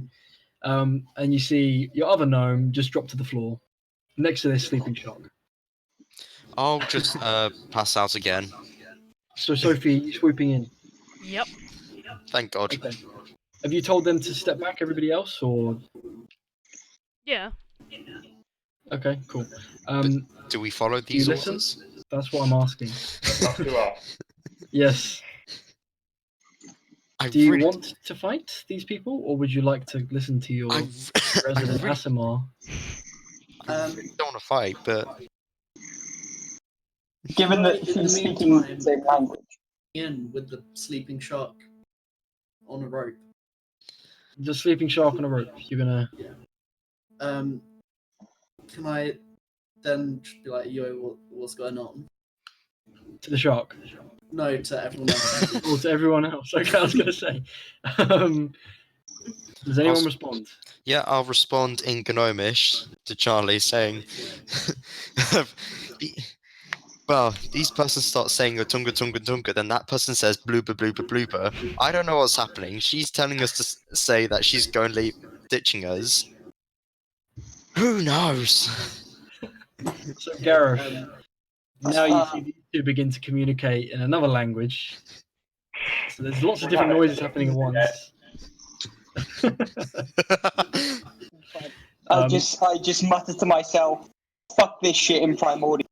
And I just hold my action if any of those angel motherfuckers so much as make it into Okay, cool. You can hold your action. Can I shoot him with my Okay. crossbow? What, are you swooping in? Who are you shooting with your crossbow? Gareth. Gareth. No! I don't You know can something I try, want but he's holding his action. No, I will swoop. I will continue to. Okay. So you swoop down and enter, and you see these kind of ghostly guards resheath their swords as you enter, and they say, "What do you want?" Your mum. You told me to enter, so here I am. Yes. Why are you here? For the tear. Okay. Mm. Oof. Many people have come here looking for the tear. What Um, makes you worthy? Well, can you not see this? Well, that's a very good point. Oh. If you wish to take the tear, you must replace it with every tear that you have, will cry from Don't. pain or joy. Oh, well. That's problematic. So for taking a singular tear, I must replace Yes. replace it with all of my tears. Yes. Can I have some science behind that, please? I just like stare intently, like how the fuck does that work? It's magic. Do they like siphon from my eyeballs? How does it work? unless you, so I don't know what's being said. Approach the pedestal and lean your head over, and Well- you will understand. My head's gonna get chopped off, isn't it? Exactly what's gonna happen. And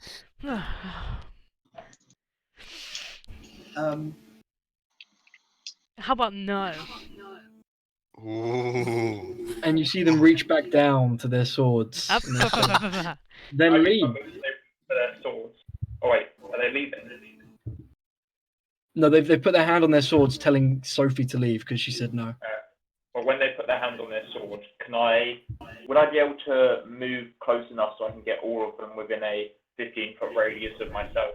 You definitely would, but Sophie is also in that radius. That's fine. I'm going to cast Spirit Guardian and designate all the parties to not be affected by it. Yeah, sure. Won't they do be that. useful for any other? There's more of them. I don't care at this point. Just whatever. Fucking So a bunch of like fey spirits will circle around me. Okay. And for the first time on a turn, if a creature's in that area, they must make a Wisdom save. Okay. DC is 60. Cool. And then So also as- the start of their turns. Okay. So Sophie, as you're standing there, you see this elephant creature that you've been traveling with enter, and this circle of fey spirits kind of surround it. As you see these ghost creatures that are surrounding you from white light have their hands on their swords, and they begin to slowly unsheath them as they see these creatures appear in front of them. Can I command them to attack? Command who to attack? The angel boys. You want the angel boys to attack the. Okay. You can say attack if you want in Celestial. Got them. Yeah. Okay. The moment they unsheath their swords, my action kicks in and I It attack does. the nearest one to me. Yep. So, as Wisdom save for them when I did my spell, right? yep, they have a wisdom save. So, Gareth, you holding your action, so you go for that, and then they'll make the wisdom save. Okay, cool. Let's go then. So first one is 7 plus 8 to hit, so 15. 15, that hits. Cool. 2d6. Oh, I'm holding my action, so I can't put second those. 6 plus 2, that's 8. 8 plus 5. 13 points of damage on the first attack. Okay. And then 6 plus 8 is 14 to hit. 14 doesn't hit. Okay, so it's just the one hit. Okay, so you hit the first one for 13 points of damage, and you see this white light kind of burst out from where you hit it. And it seems to have taken quite a bit of damage as it drops its sword to the floor. As that happens, wisdom save. Yes, DC is 16. 16. That was a 3, so no. Okay, so they take full damage and they take 22 radiant damage. 22 radiant I don't know damage. if that Whoa. do anything, but at the same time, maybe it does. That's a lot of Okay. damage. Surely they're resistant. Would Sophie need to make a wisdom save as well? Because she's in the area? No, it's like designate people. You when I designate cast it, the okay. spell, I designate the entire party to not be affected by it.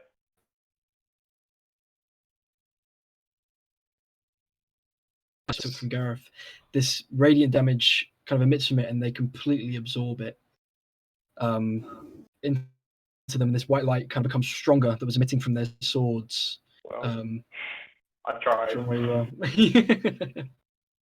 are. Next up is. As a free action, can I drop concentration then? So that at the Yeah, start you of their can drop turn, they're concentration. not getting more buff. Yeah, that's fine. Okay, can the rest of you roll initiative, please? People. Sophie, James, Charlie. Gareth, you're at the top of the round, and then Ben. 16. Yeah, that's it. Yep. Assuming- 16, Charlie. 16. 16, James. Who has a higher dex out of James and Charlie? I've got 16 as dex. 11, so yeah, Charlie. Okay. Sophie? 15. 15. Okay, so Charlie, what do you want to do? How many of You have your these shark on a angels rope asleep outside.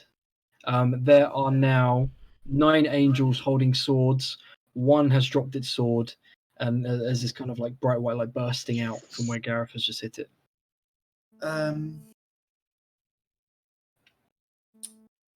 Could I? I'm trying to think of something that I could do. Okay, wait. So first of all, I'm inside. Yeah. You're outside at the moment. Okay. Can I walk inside with my sleeping shark, kind of dragging it along? Dragging your shark along.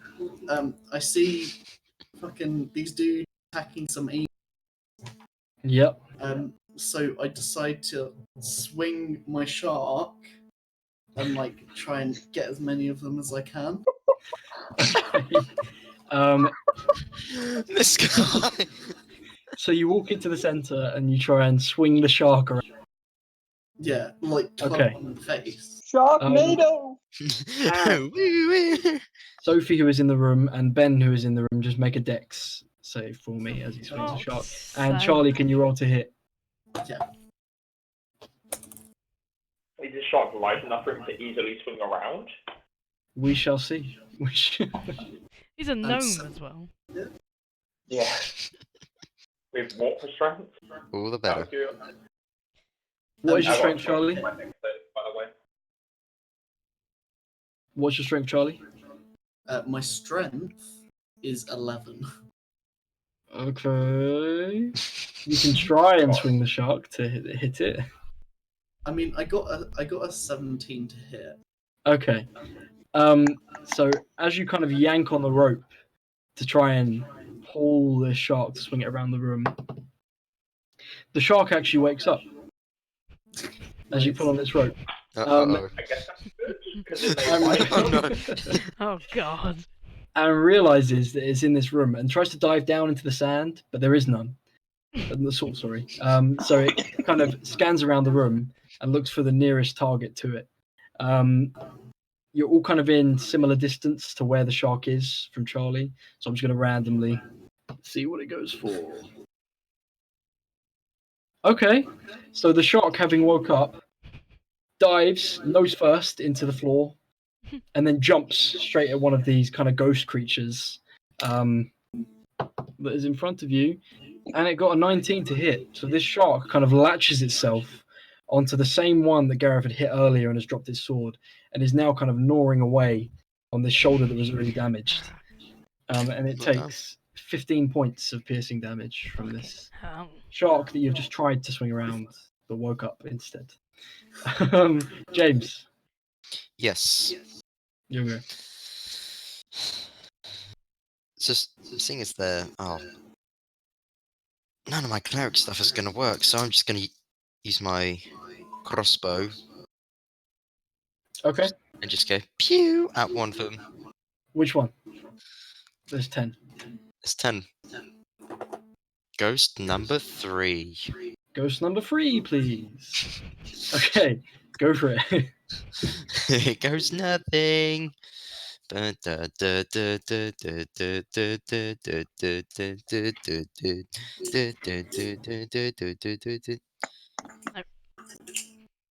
Wait, am I doing this right? Oh, let's find out. I did a 3. All of that for free. Yeah. You do not Solid. manage to hit with your crossbow. You kind of fire it at the third ghost, and it just kind of pings off and falls straight to the floor, snapped in half. Next up is My last Sophie. response. Oh, sorry. Have you got anything else? Okay. Yeah, that's my response. That's your all broken. Sophie. So the first thing I want to do, of course, is use my Crimson Right Okay. on this time on my greatsword. Okay. So I take another 5 points of damage to my current health and my max hit points. Oh, Oh, that's hello. fun. Yes, that's the fun bit. Has there? Hold on. Did anything like fall unconscious or die There within is- 30 feet of me? Currently unconscious or has fallen unconscious? Has recently. So the shark went to sleep Mm, recently, but other than that, no. okay. I'll save my reaction then. So I am going to use, right. So do an extra +4 damage on top of another +5. Right. So greatsword. Fuck. That won't hit. What was it? It was an 11. And Oh, that one did hit. that's sad. That was a 17 + 7. Yep. Because I get 2 attacks. Okay. So that's 2d6 plus. What did I say? 2d6 plus 8 plus 5. So that's Which one is this on? Sorry. any of them. Any of them? Yeah. I'll check. We'll have a look. It is Plus on. 8. Have we all hit something? I'm still trying to fucking figure this out. Plus 5, plus 4, and then. Give me a moment, I can't maths. So that's 20 points of damage in total. 20 points of damage. Okay. Yeah. Do you want to roll a d10 to see which one you hit for me? Sure. 6. 6. Okay. So you hit the sixth one round with 20 points of damage. It hits you straight in the chest, and again, like the first one, when Gareth hit it, it drops its sword to the floor and kind of stands there prone almost. You can't see what it's doing, but it seems quite strange. Next up is back to Gareth. How hurt is one that I've already attacked? How does it look? It's kind of standing there like a statue, no sword in hand. Okay. Sharp on its shoulder. Yeah, shark just like going at it. Yep. I'm gonna attack then the one like next to it on my right. Okay, Yeah, I'm gonna attack it. go for it. 7 plus 8 again, so that's 15 to hit. Yeah, that hits. Oh, double one. Ew. Ooh. No. That's 2. I'm gonna bonus action rage for this. Okay, yeah, I'll let you Yeah. do that. Yeah, Thank you. My bad. That's Forgot. No, it's fine, Bonus don't action rage. So that's that plus 5 is 7 plus rage damage is 9 points of damage on the first attack. okay. Yeah, that's fine. It takes that And damage then- straight in the shoulder again. Yeah. The kind of grasp of its sword becomes a little bit looser, but it's still holding it. Okay. Then with my movement from the attack, I want to get on the inside of the ring of angels. Okay. Does anything happen when I cross that threshold, when I get inside the ring? So as you kind of move closer towards the pedestal in the center, Yeah, but still staying within 5 feet, I just want to get on the inside of the ring. inside of the ring. Okay. So as you enter the inside of the ring, you kind of feel this kind of bright light kind of engulf you almost from where you were before. Right on this pedestal, you see this kind of small gem that you couldn't see from outside before because it seemed to blend in with this white light, but just sat on top of this pedestal. Is it within 5 feet of me, 10 feet of me? It's in 5 feet of you. Take. Okay. Well, I've already used my action, so I'll just do my second attack on the same angel dude Yeah, sure. as before. Sweet. 15 plus 8, so 23 to hit. 23 hits, yep. That's 5 plus 10. 12 points of damage on that attack. Okay. So as you hit it again in the same spot, That'll be my turn. cool. It drops its sword to the floor again and stands there like the one before it, almost looking prone. And one of them, on the left-hand side, kind of like the fourth one in, kind of turns to you and says, "We are not here to fight." Next up would be Ben. You just heard this and seen 3 of them have now dropped their. What do their swords look like on the ground? They're kind of bright white lights. It's kind of hard to see the shape, but just a general sword shape, but it's extremely bright. So I will sort of go into the middle of the circle, sort of near the Okay. barbarian. Yep. So, and yep. As you move in closer next to the barbarian, you also see this bright white gem sitting on the pedestal that you couldn't see before from where you were. can I pick up one of the swords that they Yeah, dropped? sure. Okay. So you reach down to kind of grab one of these swords. Can you just make a con save for me? 7. Ooh, 7. Okay. as you grab onto the hilt of the sword, you kind of feel this burning as you hold it, and you take 2 radiant damage. You are holding it, but it doesn't kind of feel like you would be able to use it effectively or should be holding it. Yeah. Cool. Anything else?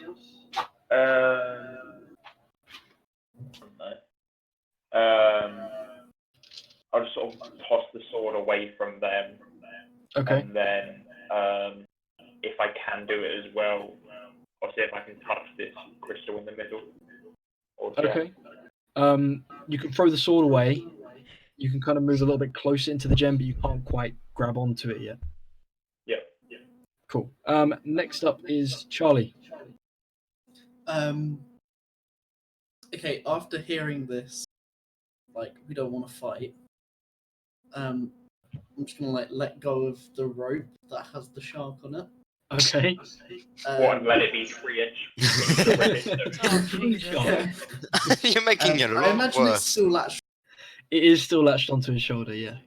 Then can I be like, yo, can I have the tear, please? And he responds to you in common and says, "It must be replaced by a holy tear." Cleric. Could I then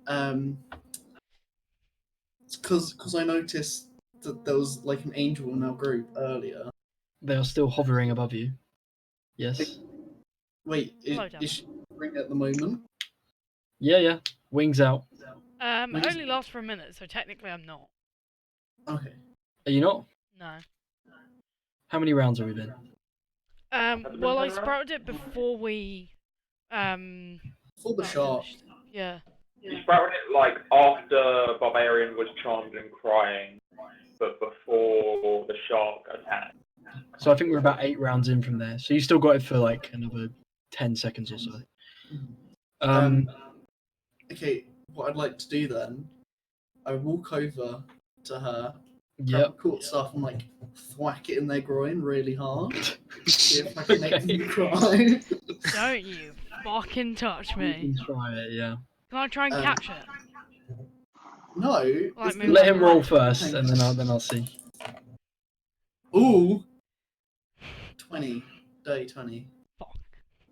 Okay, so you kind of walk over and launch your quarter staff up and just whack this Asimar that's floating above in the groin. How much damage from the quarter staff? Oh. Oh, it's not much, don't worry. Really, it should just be normal as a blunt Get weapon. 2-handed to D8, max rolls an 8. 8. 8 damage. Cool it. Well, Okay, he did. So you take 8 damage from below as you kind of feel this like sharp pain in your groin. You kind of lose your breath for a second and kind of fall back down to the ground. And your wings are now gone. I'd fall gracefully. You gracefully fall whilst holding your groin in pain. I think, can I just, before I finish my turn, check that, see if they're crying? Are you crying? Can you make a con save? I was just gonna roll a fucking percentile to see, like, whether I would or not. Yeah, what? I'm not too sure on that one, to be honest. Should I just do percentile because it makes more Yeah, sense? just do a percentile, yeah. That's 50%. 50%. So you've got like a little tear in the corner of your eye where you, and you kind of lost your breath a little bit. Fuck. But you're not crying. Haha! Okay. Guys, do it again, and then that's the end. Just everybody attack the Asimar. Yeah, James. they cry. The only James, religion you're of next up. Under normal circumstances, I would have refused, but seeing as I just act on a whim, sorry, I'm just, Oh god. I'm just gonna get my whammer. Okay. And not full force, Pinata time. lightly. Okay, lightly. okay. Non-lethal attack. Roll for it. So, half take the lowest.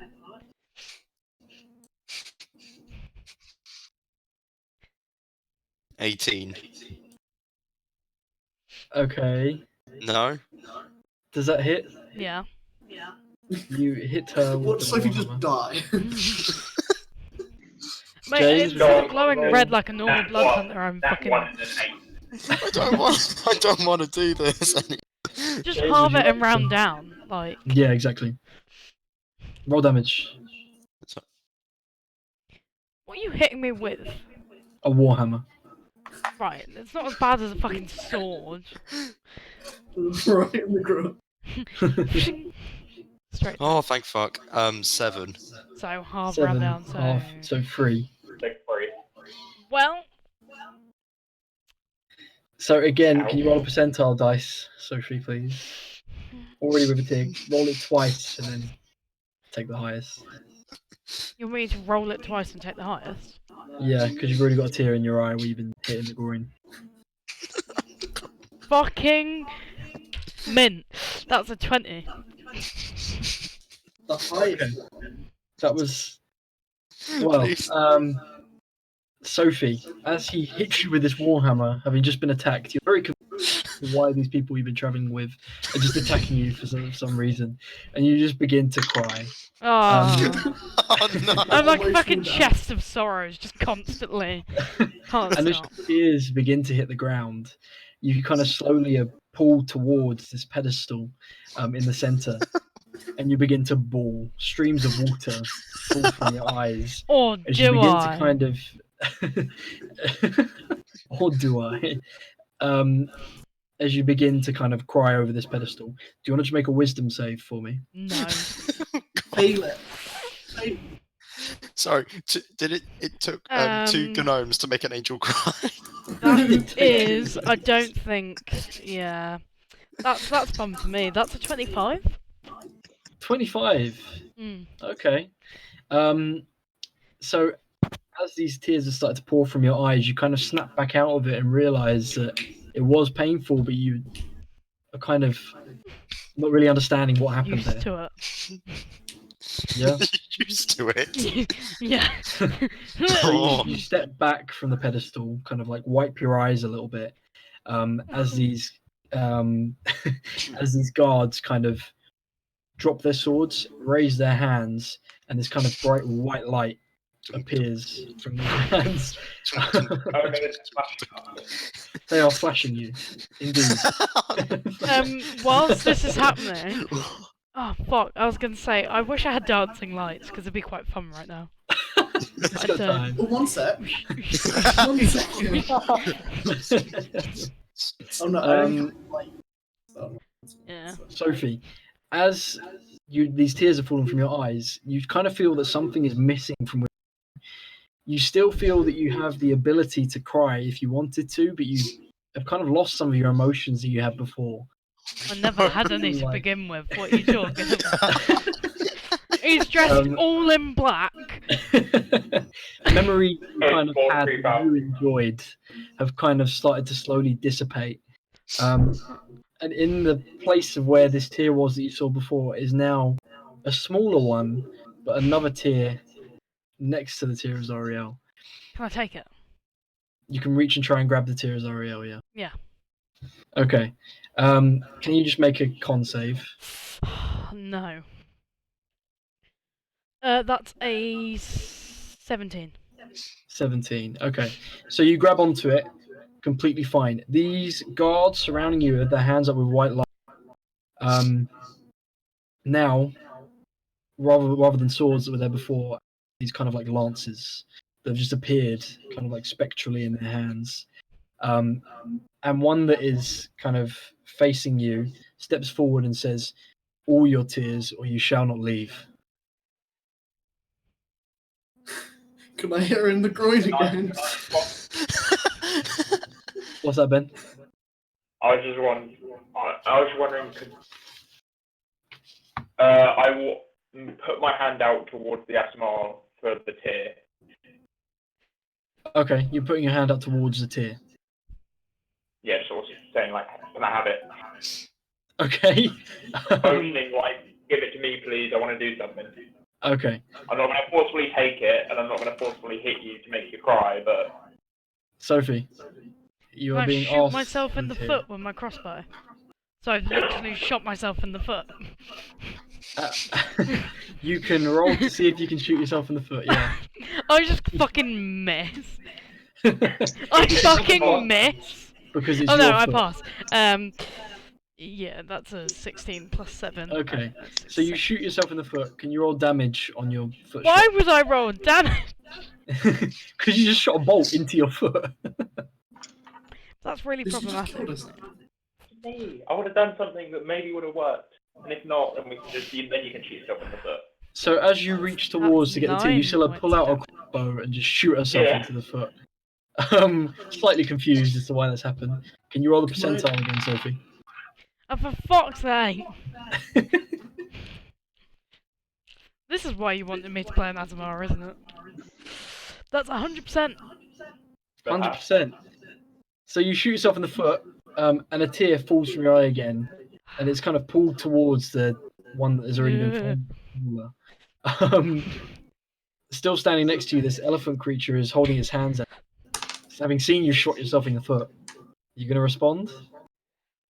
I'm just going to try and grab the tier at this point. Because I got something Okay. I want to do with it. Clearly, it's not going to happen unless I try and take it. So. Yeah, sure. Do you want a sleight of hand? Can I do it strength based? Because I'm trying to like forcefully. Okay, Grab yeah, if it. you're trying to yank it, that's fine. 14. What was that? 14. Okay. So you kind of grab at this tear, yank it out of her hand. What would you like to do with it? I am going to move back over to the pedestal. And Okay. I'm going to pull out my poorly drawn map of my homeland and my small piece of jewelry from my homeland style and reminisce about my homeland and see if that will help me cry. Okay. So, I'm a holy man. so as you kind of walk towards this pedestal, you kind of begin to emit this white light that wasn't there before, and these guards surrounding you kind of hold their lances, and in Celestial, which you don't quite understand, and Sophie, you hear them say, "Holy tears," and that's all they say.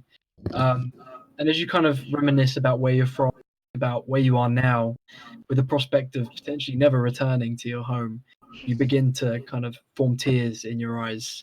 And as they fall, they turn to a stream. And as this happens, you feel drained of kind of your emotion. Memories begin to fade of where you're from, and you kind of don't really feel whole anymore. But in front of you, kind of diamond-looking tear has formed, larger than the tear that you have taken in its place. And as this happens, you see one by one these guards in a circle begin to disappear. And as this happens, the shark falls to the ground, and you hear like a clack as it falls. Oh no. And the gems shatter into pieces, and there's all these precious gems just all over the floor. Can No, You that was can. my shark. Try and pick them up. Ben, you stand up.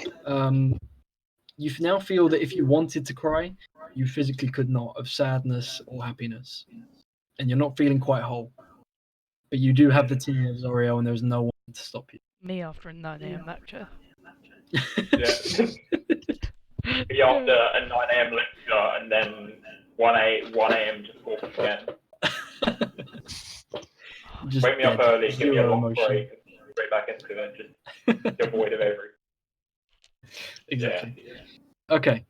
So Shark is on the floor, shattered. You have the tear.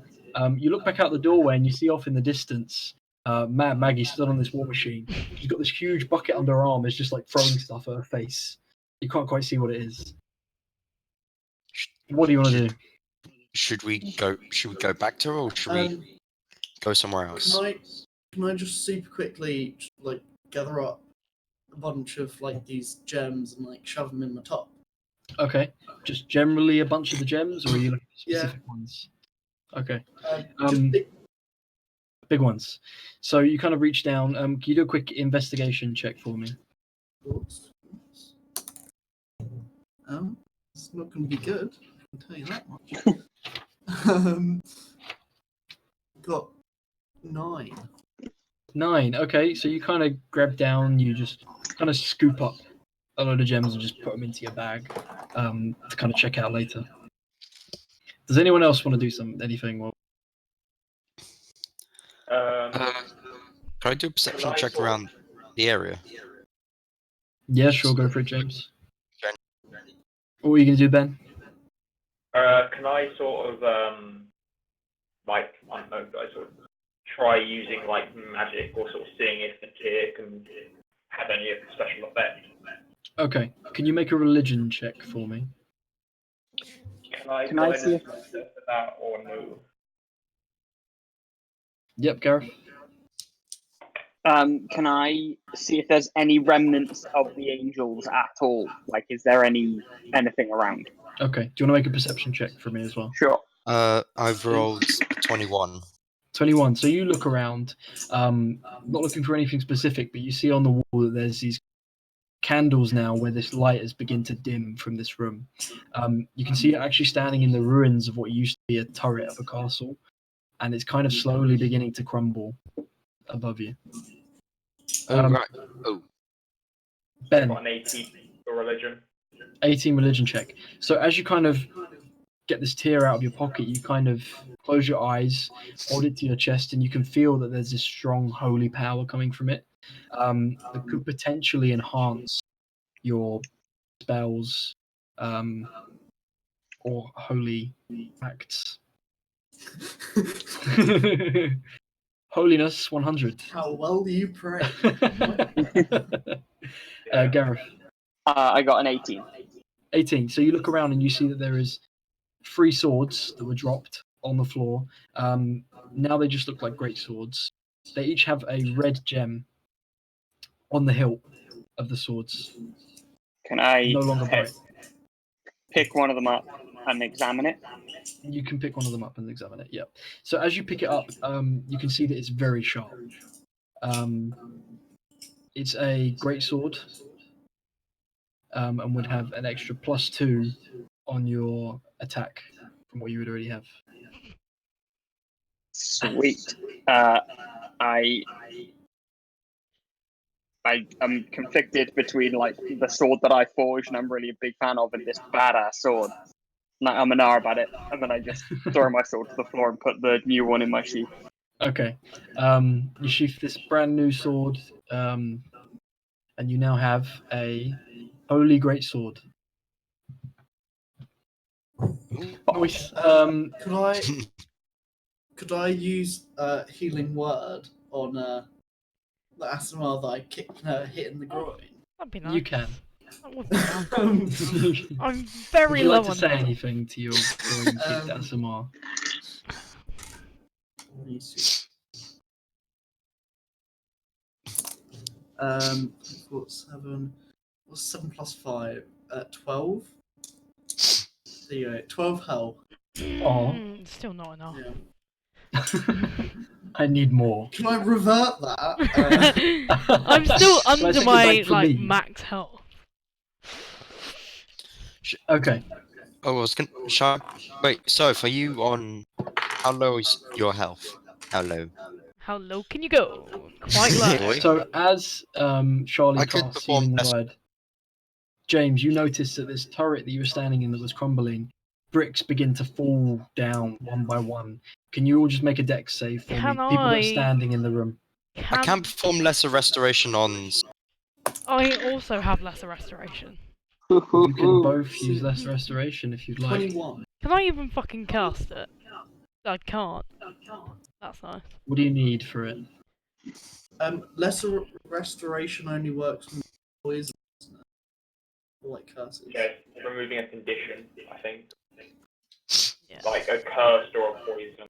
Okay. The main. Yeah, it Or doesn't- being like blinded or deafened or things. Oh, okay. Yeah, Yeah. it doesn't- Yeah, just dex saves then. Can I, before this all happens, can I try and break the fucking tier? You don't have the tier. No, but it's on the pedestal. No. It's Break the it will tier be of done. my tiers. The new one. Break my tier. Oh, Yeah, you want the new tier? The new So one. you go back over to the pedestal and you see where this tier was has now disappeared with the rest of the guards. fuck this shit. Been waiting to try. I'm just gonna leave. For player knowledge, would Storm Cloud be able to appear in hell? You could check outside and see if there are clouds. Sure, I'll go outside the tower then. So Okay. on like the edge of the, not right into the sand, like the sandy bit. Yeah. Cool. Can you all just make deck saves from the falling tower? Yeah, I got I got 16. 21, sorry. 15, 21. Did you say there were Nine. three? 3 swords. Can I try and grab the other 2 and carry 2, like tuck them under my arms, however best to carry them, and then just Okay. try and run out? What's your strength? You're a barbarian. Oh, so- like 20. Yeah. Okay, cool. Yep. As he runs, Make your 'cause deck out of the save. sheath, he You just, grab like, these slices his 2 armpits. swords. You're gonna have disadvantage on your decks because you're carrying 3 great swords. Okay, I'll roll again. Can't you give yourself advantage on dex checks for the danger sense, or is that only when you're raging? No, it is advantage, but then with disadvantage, it means it's a straight roll, and I rolled a 4, so I got 6 total. Okay. So, Take a break. as you lunge to grab these 2 great swords, you chuck them under your arm, and you see everybody else. James, what did you get? Sophie? I For That's got dex? 13. 13. Sophie? unnatural 20. Okay. So, Gareth, as you're heading out with these 2 swords on the brick, just kind of hits you straight on the back, and you take 4 bludgeoning damage from one How of the much, sorry? 4. From a brick. So it's not too bad from a brick falling from this kind of tower Big old brick. from Christ. above. So you continue outwards. Your Loxodon has the tear, and you see Mad Maggie in the distance, kind of like waving you all down to head back over to her. Can I pull out my horn and shout at Mad Maggie and be like, "What's cooking? Good luck."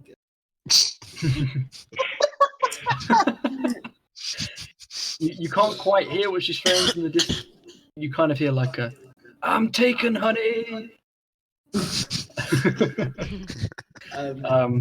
Yeah. Then can I like frantically point locks? Okay. She kind of walks back over to the steering wheel, grabs out a coin, and slowly starts to maneuver the war machine round to where you are. The light that was there before and the 2 guards at the front have also now disappeared. And the salt has gone from this bright white colour now to a red to match the rest of the plane. As she drives inwards to pick you up, and she's like, "I'm assuming you got the tear, honeys." Hell yeah, we did. Are there clouds? Because we're outside. Okay, so you look up and you can see that there's something like a, but it's moving a lot more than cloud would. Off in the distance, probably like 400, 500 feet away from where you are, there are some dark black clouds. But up straight above you, there's something that looks like a cloud but doesn't quite move like one. It's a dragon! Do you know why not? Right, it's a one shot. Because I have given up a part of myself for this tier, I'm not going to give it up easily. Holding on to the tier and using its power, I am going to use one of my what was it, Divine Domain, my subclass spells, and Okay. cast Cool Lightning. Oh shit. Well, Cool Lightning creates like a giant storm cloud, which I Okay. will then to. Oh, actually no. When I cast it, it does create a bolt of lightning. So it'll be each creature within 5 foot of Maggie, basically. Okay, cool. Will take Do I need to damage. roll anything for that, or are they just... It is a deck save, and I'm going to use my Channel Divinity as well to maximize the damage. Okay, cool. So, because you are holding the tier of Zariel, your DC will be +3 to what it is originally. So what was I meant to roll? So it was 16, DC 16, but it'd be DC 19, and I'm on deck save. Okay. Woo! Yeah, they all fail. So there's No, 2 no. red caps and Mad Maggie standing on top. She kind of looks up and sees this cloud appear above her, a little bit shocked as you're kind of standing there with tear in hand. They all Damage. take 30 lightning damage. Okay, so as this lightning appears and strikes these two red caps straight on the top of their metal caps, you kind of see the energy pulse through them and they just fall to the floor, dead. And Maggie you see the energy kind of be absorbed by her, and she's kind of stunned for a second, but not very hurt by it. And she's like, "Oh, you want to play like that, honey? Sounds good to me." You told me what the rules were in hell. I'm just living by them. Fair enough. And as she says this, she reaches over to the wheel, the very center, and pushes a big button that seems to open the side of this bus. He's like, "Well, it's your loss, honeys. I wanted you to be part of my crew." And as this happens, you see this large kind of ice-like creature appear from below. An ice creature Can you all make... in hell.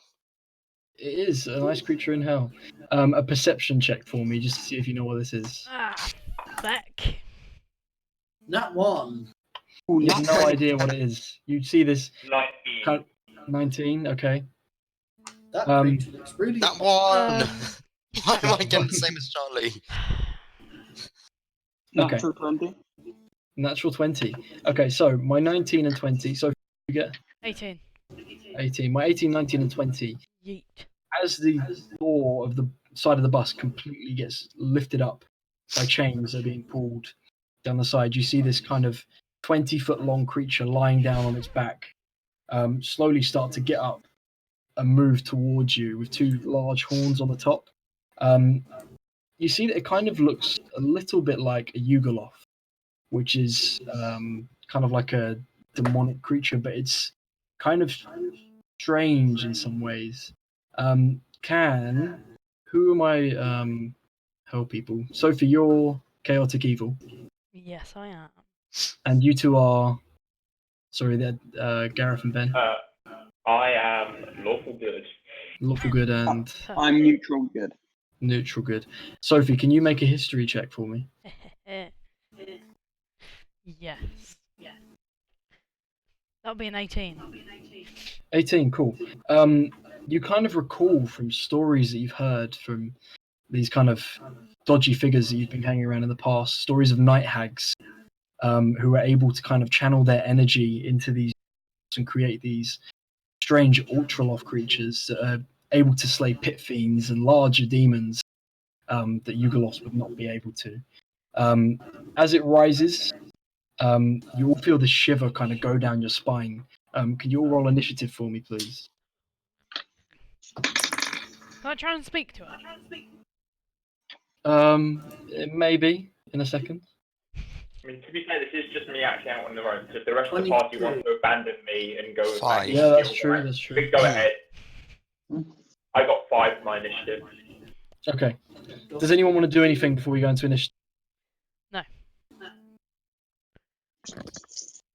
Nope. No. No. Go No? for it. Okay. Sophie, what did you want to shout? Oh, it doesn't matter. Okay. Okay. Right, initiatives. 22. 22, okay. 17. 21! Okay. Fuck. Also 5. That was within that 20, Oh. by the way. So Ben and James, who has the You higher have a deck? +1 in I have flat decks, so 10. I've got Yep. 11. +11. Okay, so James. Okay. That's good. Okay. So, as you see this creature slowly getting out of this vehicle that you were riding on before, as I said, you feel this chill and ice begins to cover the floor below you, and it kind of begins become a little bit slippery. So the terrain is a little bit difficult to move on. Charlie, you're first up. Can I kind of like loop around to the side of the bus, climb up the side, and then like shout at Mad Maggie like, I ain't a part of this. Okay. And then Can sit you down just in make a class. persuasion roll for me? Oh yes, I can. I got a Barty fucking 25. Okay. 25 persuasion. So as you kind of shout up to her, I'm not part of this. She kind of shouts down, honey. Like she's like, that's fine, honey, but you might want to hide because he'll kill you anyway. Can I hide underneath the seats instead of sitting on?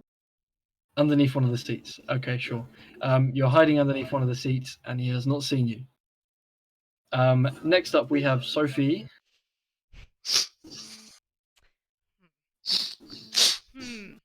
Can I like try and command the creature? You can try and command the creature. Okay. Can I yell? There's no need for this. There's no need for. Is that a wisdom save? This one get violent. I'm just... Ooh. It got a dirty 20 on the wisdom save. So it hears you shout, but it's kind of got tunnel vision on this Loxodon that has just called lightning from the sky and hurt his creator. Next up, the That means that- large. Tag? Pardon? No, I'm just thinking about stuff. It's fine. Okay. So I think we should just sacrifice the. next up is, in fact, That may be the the correct line of play. So, as it kind of stands to its full size, you can see that it is a huge stature, reaching about 20 feet high, long tree trunk-like legs, and like almost like pickaxe fingers that are so long and sharp that it looks like it would impale you quite easily. From where it stands, you see this kind of like swirling snow begin to appear below it, and it disappears from where it's standing. Oh. And it is now stood behind you, Ben, Oh, as it goes to attack you with its claws. Yeah, First one is a 17 to hit. doesn't hit. Doesn't hit. Second attack is even worse. Is a 14 to hit. I cannot roll. So it teleports behind you and it tries to grab at you with claws and pull you in, but you kind of manage to just about duck out of the way from where it stands. Next up is Gareth. Oh God.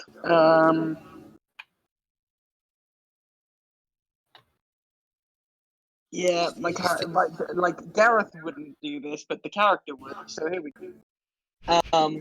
It's throw down both the swords I'm carrying, pull out the great sword, rage, and go and hack at the ice monster. Okay, go for it. And I double check my character sheet, and I do have the ability to do reckless, so I will do reckless. So advantage on Cool. attack rolls. That's a 17 plus 8, so 25. 25 hits. 4 plus 5. So 11 points of damage on the first attack, but it's plus 2 in this greatsword. It's +2, yeah. So then, is that to attack and damage? Yes. Okay, so 13 points of damage on the Okay. first attack. And then on the second attack, 17 again, so again 25. Yep.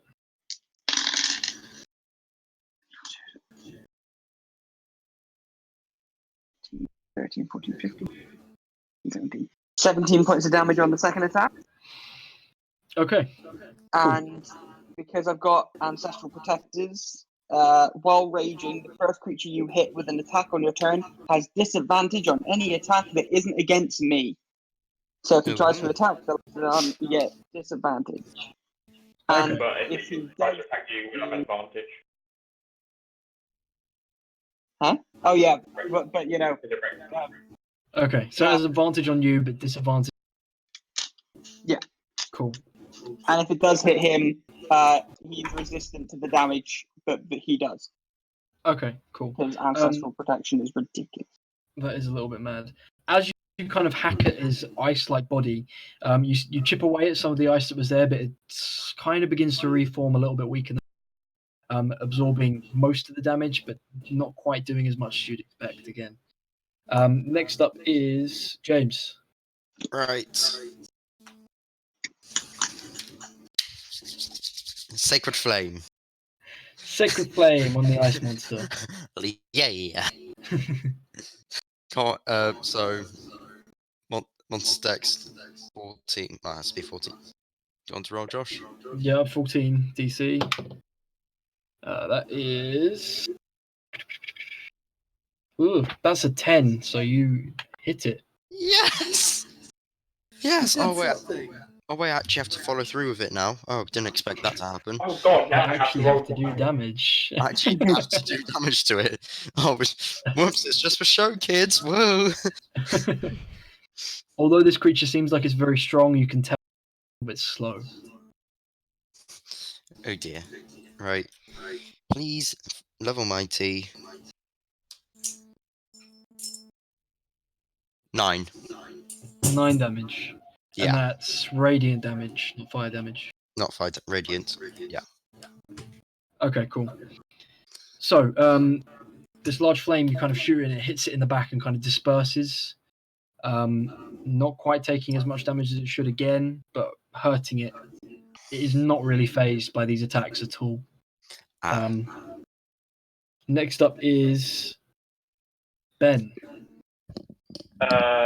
So I will call lightning down on it, but I'll do it so that none of us are in the.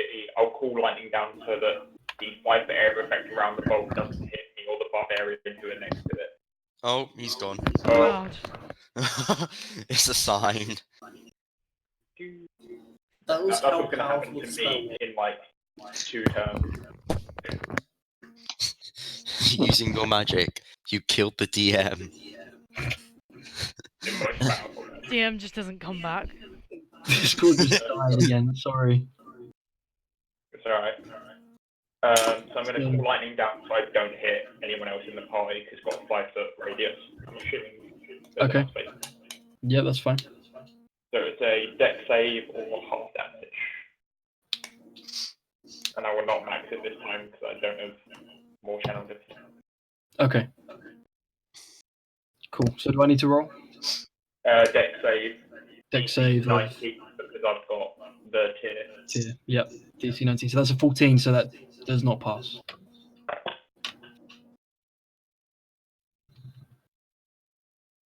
11 points of lightning. 11 points of lightning damage. Let me just check that. Okay, so this lightning again seems to absorb some of the damage. Yeah. Still quite unfazed by these. I will then cast Spiritual Weapon, summon it behind it. I'm not sure if you do flanking, but if you do, I'll have it so it's flanking from the barbarian. Oh God. Oh, Oh, DM's dead no. again. Oh no. Apparently, a cool lightning and spiritual weapon is too powerful. Apparently so. Yeah. Right, who's gonna take over? Nasty damage consistently, to be fair. Oh. Here he is. He's back. Nice. He's a So, I man. will spiritual weapon. Get Yeah. flanking. I'm not sure if you did. Okay. Cool. So, Yeah, go for it. Do I need to roll? it's an attack roll. Attack roll. Perfect. Which I was running about flanking. Yep. I'll just roll what I normally do. So 19 to hit. 19 just hits. Fucking hell. Plus 7 points of force. 7 points of I don't force think it's damage. resistant Okay. to that. It's not resistant to force damage. So it kind of gets knocked back slightly by the spiritual weapon and takes the full amount of damage, actually, for the first time so far. Next up is to Charlie. Okay, what I'd like to do is cantrip, message, Mm-hmm. and I'm gonna like basically whisper to everyone in the party, Okay. so that no one actually knows where Still under but your they can chair. hear me. I'm gonna be like, "Yo, guys, chuck a bunch of salt at it. Right next to salt, it's made of ice. Salty ice. I thought all the salt went away. But And yeah, that's what I'm gonna do. Okay, that's it. So Mad Maggie kind of comes and sits on the chair that you're underneath, and she's like, "Well, honey, you want to join my crew?" Why not? Time being, not doing too much else. Lovely. Well, let's get you working then. And she kind of picks you up from underneath the chair Lovely. and takes you Jeez. downstairs to where this creature was before, and just launches you across the room into this kind of large black pot that is filled with kind of this blood-looking consistency liquid. Mm-mm. Do you want to Go on, make a con save for me? oh god.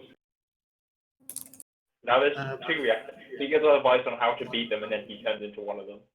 17. 17. Okay, so you kind of are sitting in this pool of strange liquid that you're a little bit confused about.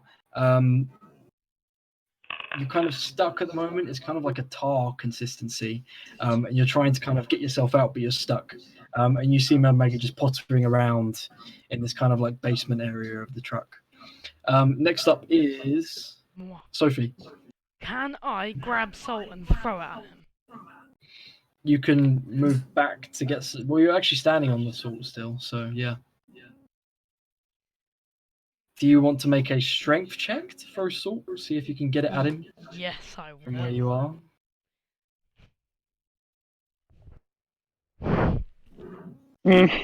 Fuck. That's a 6. So he's about 20 feet away from where you are. So you kind of grab a handful of salt and just go, eh. And it just kind of forms on the ground in front of you. Anticipate some of the ice that was on the ground where you're standing on the kind of divide between the desert and salt. I believe I get a second attack anyway, so. Yep, sure. Having thrown salt. That's a nut 1. That's a nat one. Jesus Christ. Are you being salty about Decided those to eat rolls? some. Doesn't So what are you attacking with? Your the salt. Yeah, trying to Okay, grab more so you salt. grab some more salt with your nat one, and as you pick it up, you notice that one of these kind of sharks that you kind of dealt with earlier has latched onto your hand from where you've reached to the salt. It's a lot smaller than the one earlier, Oh, but cute. it still is biting into you, Can I pet and you it? take 4 piercing damage from the shark that is now hooked onto your hand. Can I pet it? You may pet the shark as a bonus action. Cool. I like reach down with my other hand and I just start like Okay. tapping it on its head. It continues to latch onto you, kind of like nibbling, where it's kind of in your hand. Cute. As that happens, this large ice creature in the center begins again to kind of bring this like snow like into a storm almost, and everybody within 60 feet, could you please make a strength saving throw Is that all as of us? icicles begin to pound? Icicles begin to pound in circles in almost like a tornado around you. Come on. Whoa! Nat 1. Fucking re-roll that. Nat 1, So I'm assuming I'm taking damage. you will be Which taking we had damage. 18. 18, okay. Is it who else is doing this? This is everybody. Oh, okay. I'm last. Oh, man. So Charlie, you can have advantage on the roll because you're upstairs. Cauldron. So because remember the door was open from where he came out, it's still open. What are we doing? Strength. Strength save. Yeah. I'm a strong boy. James. First one was 7. Oh, the second one was 18. Okay. 23. It's 23. Hang on. It's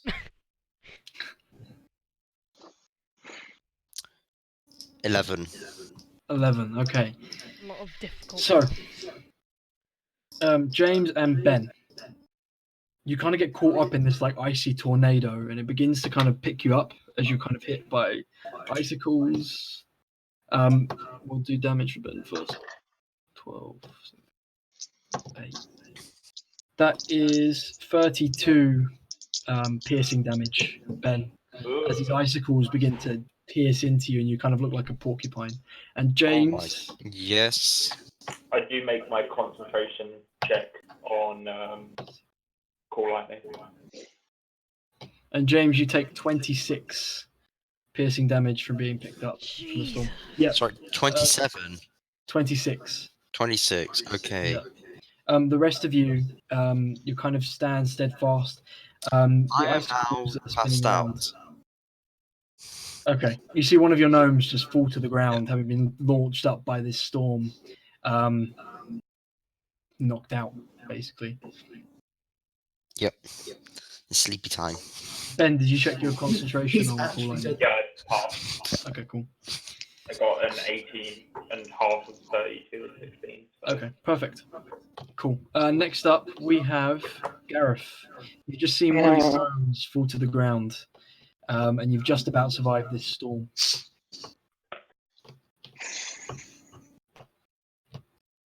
I'm gonna do a quick thing to see whether I'm smart enough to think about this. Just about. Okay. I'm gonna. How far is it from where I am to where the bus? Probably about 15 feet. 15 feet. So if I just ran, I could, with my 35 feet movement, I'd get within 5 feet of Mad Maggie, right? Yes. Okay, I'm just gonna turn around, bolt. He's gonna get an attack of opportunity or whatever. Yes. And I'm gonna take 2 reckless attacks against Maggie. Maggie. Okay, cool. Right. Attack of opportunity does a 24 to hit. Yep. Claws.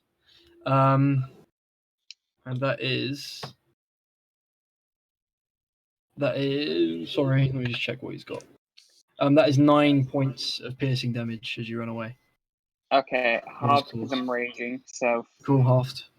And then the attacks on Mad Maggie, you can have advantage because she's not facing you and isn't expecting it. So sneak. okay, so I would kind of know that, so I wouldn't use my reckless. So I'm not gonna use reckless. Okay. Oh, sweet, that's like 19 plus 8, so that hits. Yeah, that hits. Yeah, man, that's my current employer. 4 plus.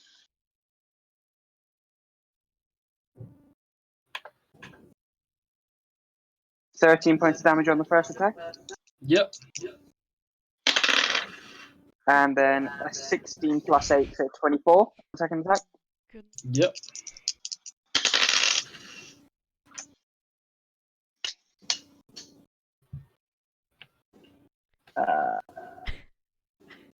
Math hard, man. Again, another 13 points of damage. 13 points damage. Okay, cool.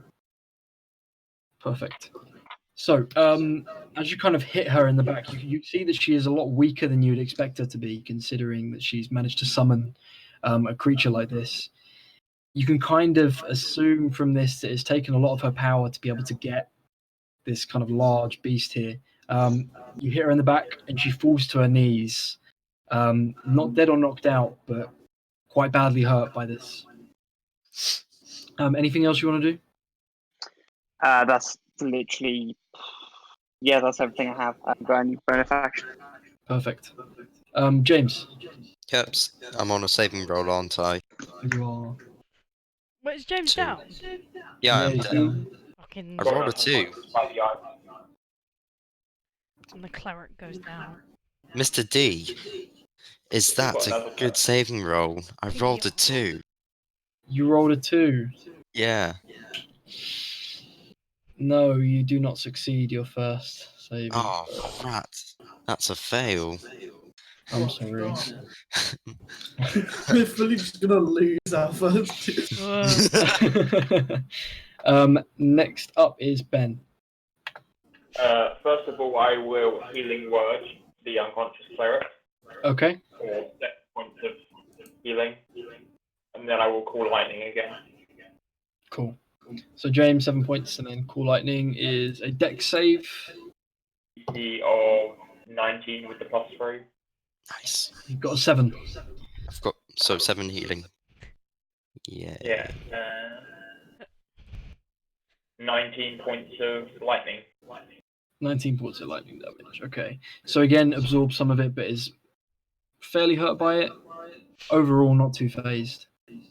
I will then, since it's already used its reaction, I'm just gonna move towards like the nearest decent sized patch of salt. Okay. So you move to the patch of salt. As you begin to move away, he's going to take an attack of opportunity. Hasn't he already used his reaction on the barbarian? Yeah. Yes, he did. Yep, sorry. Cool. Next is Charlie. Good now. I'd like to.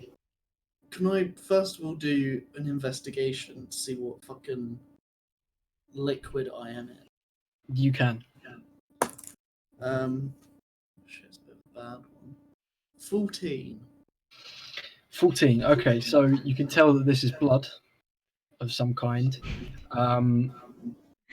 Possibly from a demon, but you're not quite sure what it's being used for. Do you want to make a strength check, see if you can get out? If you want. No, I'll just chill in there for a second. Yeah, sure, let me just chill in the tub, you know. Okay. I'm gonna do healing word on the other gnome. Because I can sense. Okay. sense the danger What is the there. range on healing word? You can just say it. 60 foot. 60 foot. Yeah, that's fine. Yeah. James is getting some points. Sec. Ooh. Points? So, James, I'm healing you up a little bit. Ooh. More healing. Oh. More healing? Yay. Healing. 10 health. Oh, wow. 10 whole health. Wow. 10 whole health. Woo. My Like god. half an attack. Anything else, Charlie? Dice on like 30, 32 and then- or whatever. Could I just ask Mad Maggie, like, hey, what's going on? You kind of turn around and you see that the barbarian has kind of struck Mad Maggie in the back, and she's now on her knees, kind of bleeding out, and she just kind of groans like, "Oh, I didn't want it to end like this, honey." It's not answering my question. What's happening? And she just kind of groans again, and you don't really get a response. She did. She's dead Yeah, now. I'm good. That'll be Next is Sophie. Mwah. Can I throw salt at it? You can try and throw salt at it again. Why don't you grab some salt, run over? Punch it with salt fish. Yeah. I use. Lick your hand, dip it in salt. and then Am I doing a strength for both of them? Are you throwing it from where you are? Yeah. Yes. Okay. So Or that will be a 19, Okay. and that will be a. I can't fucking do maths. Let me get a calculator. Nope. That'll be a 24. This guy. 24. Okay. So you launch the salt this time, going quite a lot further because you've kind of realised that before doing that, doesn't take it close enough. So you launch it, and it begins to kind of burn through this kind of like icy outer layer, and you kind of can see inside that there's this like dark black kind of spirit-like creature on the inside of this massive ice beast as the ice begins to reform. Yeah, Anything begins else? to reform. It does begin to reform over the holes that you just made from the salt. Well, How quickly are they? Yeah. What's that? How quickly are the holes reforming? Slowly. There's still quite a big dent from where the salt went in, but it's kind of callousing over. I think I have a plan of attack. I have an idea. Rub salt, stabby stabby. Yeah, I mean, with my full, whenever it gets to my turn, with my passive perception of 18, would I have noticed the holes in it? You would have noticed that there are now holes from where the sword has been thrown. Same for anyone else who has a passive perception above 16. Maybe the other cleric. Okay, next up is to... Well, who was that? That was Sophie. So now back to this large ice Yugoloth creature. So as this sword has kind of made a large dent inside where it was, you see the snow begin to swirl around it again, and you see it disappear and then reappear some 40 feet away from the salt. As this happens, you see it pull this large pickaxe-looking weapon from nowhere, kind of just appears, like grows from its back, and it swings at you're near the salt, at the Loxodon. Yeah, I did move into like the giant into the middle of some salt, if that matters. But You move to... I said on my turn, I moved into like the middle of some salt, if that does Okay. anything. Moves into the middle of the salt. So where's the barbarian? Gareth, are you standing I'm in the with, ice or I'm like within 5 feet of Maggie, so that 5 feet of Maggie? that might be outside. It's up to you. Okay. So you'd be standing inside the bus. Charlie, you're in the cauldron. So James, you were the only one salt or the bus, and it sees you kind of just recovering from where you just been knocked down. Swings the pickaxe at you, Just going, oh shit. and that's a 23 to hit. 23 to hit. 23 to hit. Yeah. Yeah, that does hit. Okay. Oh. F in chat, but no. And that is 19 points of piercing damage as it swings its pickaxe down into your chest. I'm dead. As it kind of strikes you with its pickaxe, it drops the pickaxe and just puts its hands on the floor, and you see that this ice begins to grow. Can you all just make dex saves for me? Even the people on the salt. You can have advantage if you're standing on salt. What if I'm just passed out or? You just kind of don't move. You're on the floor. Just... Subconscious body. I'm just like going, oh jeez. What was that, Ben? 16. 16, Sophie. What with him? A dex save. Ah, Advantage bollocks. if you're on salt, not ice. I'm on salt. Well, do we need to do that disadvantage because I'm stuck in the cauldron? You're stuck in a cauldron, so yeah. 13. Got 7. 7. Gareth? 17. 17. Okay. So as this ice begins to cover the floor and grow higher and higher, Ben, what did you get? You got a 16. 16. The ice begins to kind of grow up your legs and hold you in the place where you're standing. That is for everybody because the DC was a 19. So you're all kind of stuck where you were standing before. Charlie, the blood that you're kind of were sat in is completely frozen solid. Congealed blood. Lovely. Like a massive blood Gareth, clot. you can't move. Your legs are kind of frozen in ice. You could try and hit the ice Is away. Maggie still within 5 feet of me? Maggie is in 5 feet of you. She is also frozen. So just kind of completely in ice. Then I'm gonna like reckless everything I got, try and finish her off. And Okay, go if for this it. kills her, I want to decapitate Okay. her. 8 plus 8 is 16. 16 hits. Sorry, 17. 8. Right, yeah. 16 hits anyway, yeah. 10, 5, 15 plus raging down. I mean, 17 plus 19 damage on the, What was that, sorry? 19 damage on the, 19 damage, okay. So you swing your sword back at Maggie, and as you do, it kind of goes straight through her form, and she turns completely into dust. Maggie is no more. Rip Maggie. Okay. Yeah. Nice. Anything else you want to do? Still frozen in ice.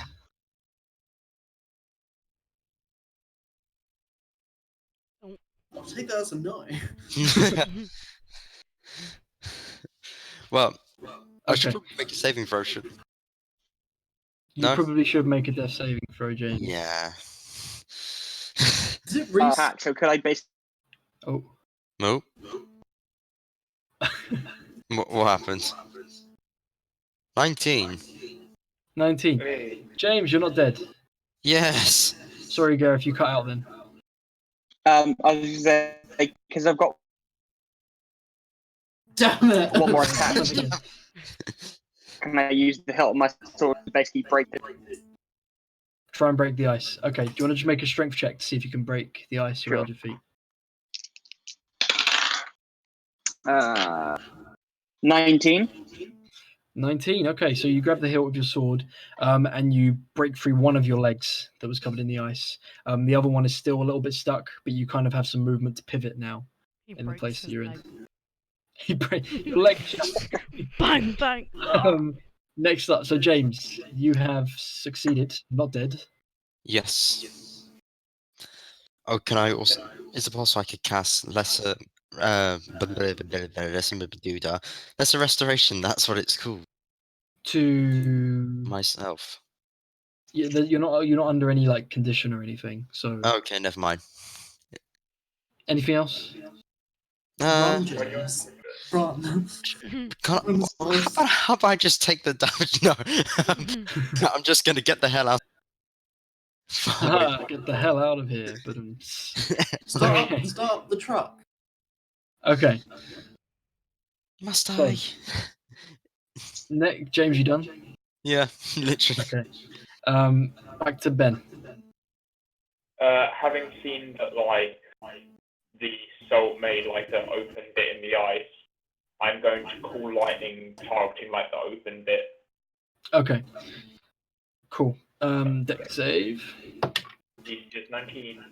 Oh my days. This is terrible. I got a 4. So Yeah. yep. I don't think the +3 is mattered yet. No. Yeah, 13 lightning. 13 lightning damage. So you strike him right where you'd left that hole, and it reopens that kind of gash that there was in the ice, and kind of gets through where this ice was. And the ice actually begins to crack around the rest of his body, Oh. slowly making bigger dents.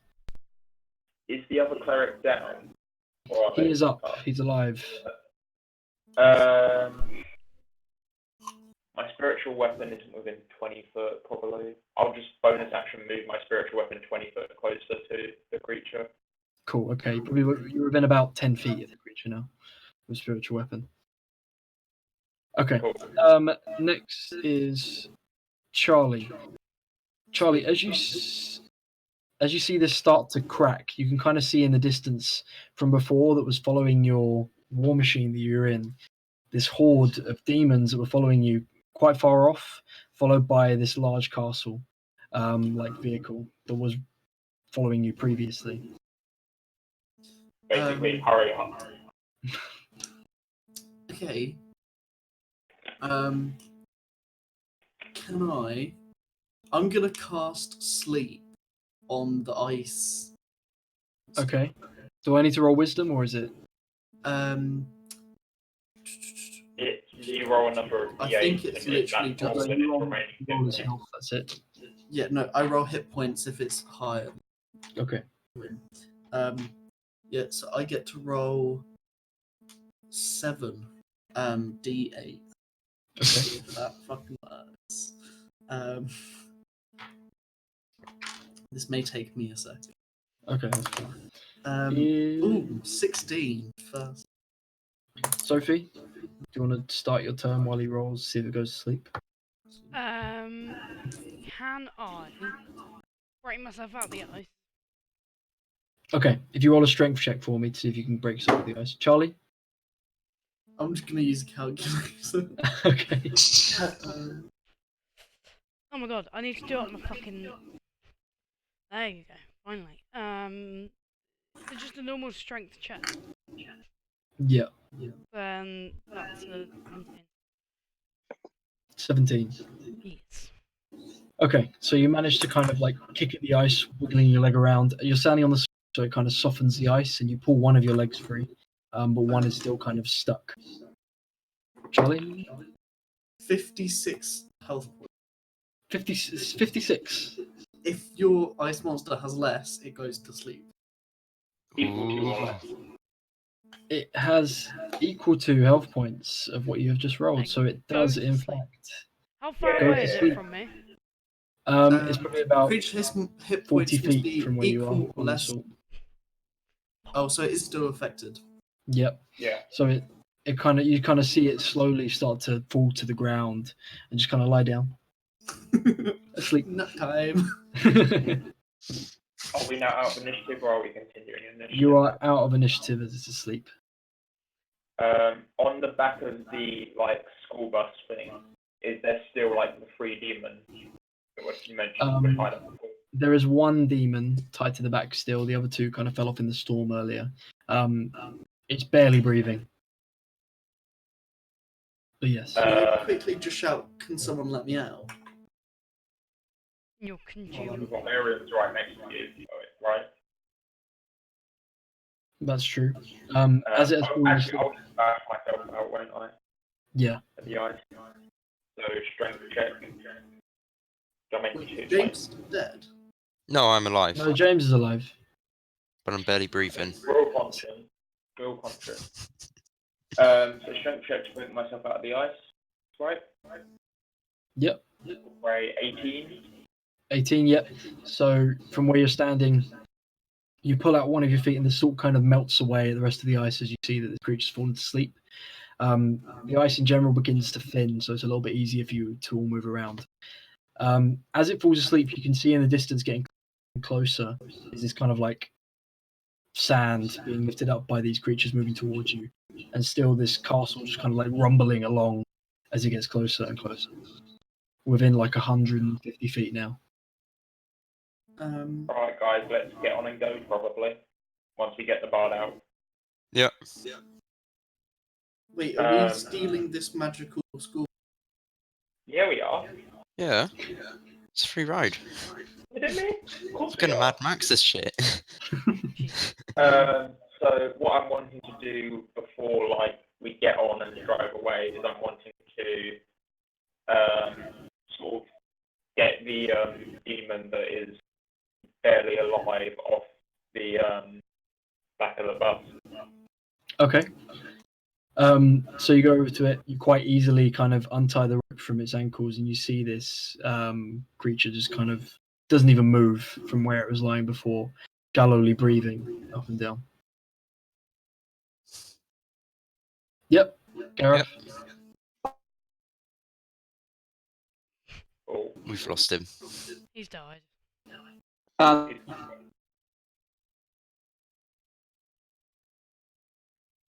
Oh, I'm gonna.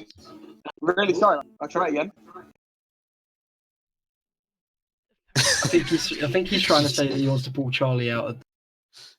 I assume he is, but I don't Yeah. know. I'm gonna bring them into the bus. Bring them I'm into gonna the grab bus. something. Bring them into the bus. The That's what demon. I was sort of gonna leave the demon behind as like a, hey, the guy who's captured these guys is now dead. Let's just sort of leave the demon here and be like, hey, there's the guy you're probably chasing after, or at least one of them. Maybe leave us alone because the other two have gone missing. Yeah, I just want the sword. You want the There were sword? two. Yeah. Okay. So you grab. You go back. You're still kind of got one of your legs stuck in the ice. So if you want to, Yeah. strength check. Yeah, and I'll bring Adrian 20. That's fine. Yep. So you kind of shake your leg off. You're free from the ice. Movement. You run out, grab your swords, and then you're heading back onto the bus. Cool. Are you guys So- wanting me pilot, considering I have been the only one to drive one of these contraptions so far? Yeah. Go for it. I've never seen a magical school bus before, so go. I've driven one of these, but I've driven a somewhat similar vehicle, so maybe I'm slightly better at it. So you all kind of are on top. Ben, the same as you were on the bike, you see a steering wheel at the front. There are three With pouches. three pouches. Yep, 1 coins, 1 powder, 1 vials. Yeah, put a coin in to sort of start the ignition, Cool, sort of fiddle with switches until it starts moving forward. perfect. So you slot the coin into the center, and you see the vehicle begins to rumble. Blue flames begin to shoot out the back, and you start to move the steering wheel, and you're off. And you begin to ride off into the sunset. I'll put a bit of, I'll ask everyone to strap in, and I'll put the goggles on and strap myself in, and then I give people enough time to do that, and then put a red vial in. Perfect. So you pull one of the red vials out. Is everybody strapped in? Yes. People wanting to Yep. strap themselves in? Can I tie myself into the cauldron? You can go downstairs and tie It's yourself quite into the cozy in there. Okay. So you see one of your gnomes head downstairs as you're about to pour the violin and kind of attaches himself to the cauldron. None of you see this. As you pour the red violin, the vehicle begins to rumble even more, and same as this flame turns from blue to green, and you just burst off, and you begin to kind of pull away from where this horde of demons in this large castle were coming, and you ride off into the sunset of hell. And that is it for now. How about Ooh. way in hell?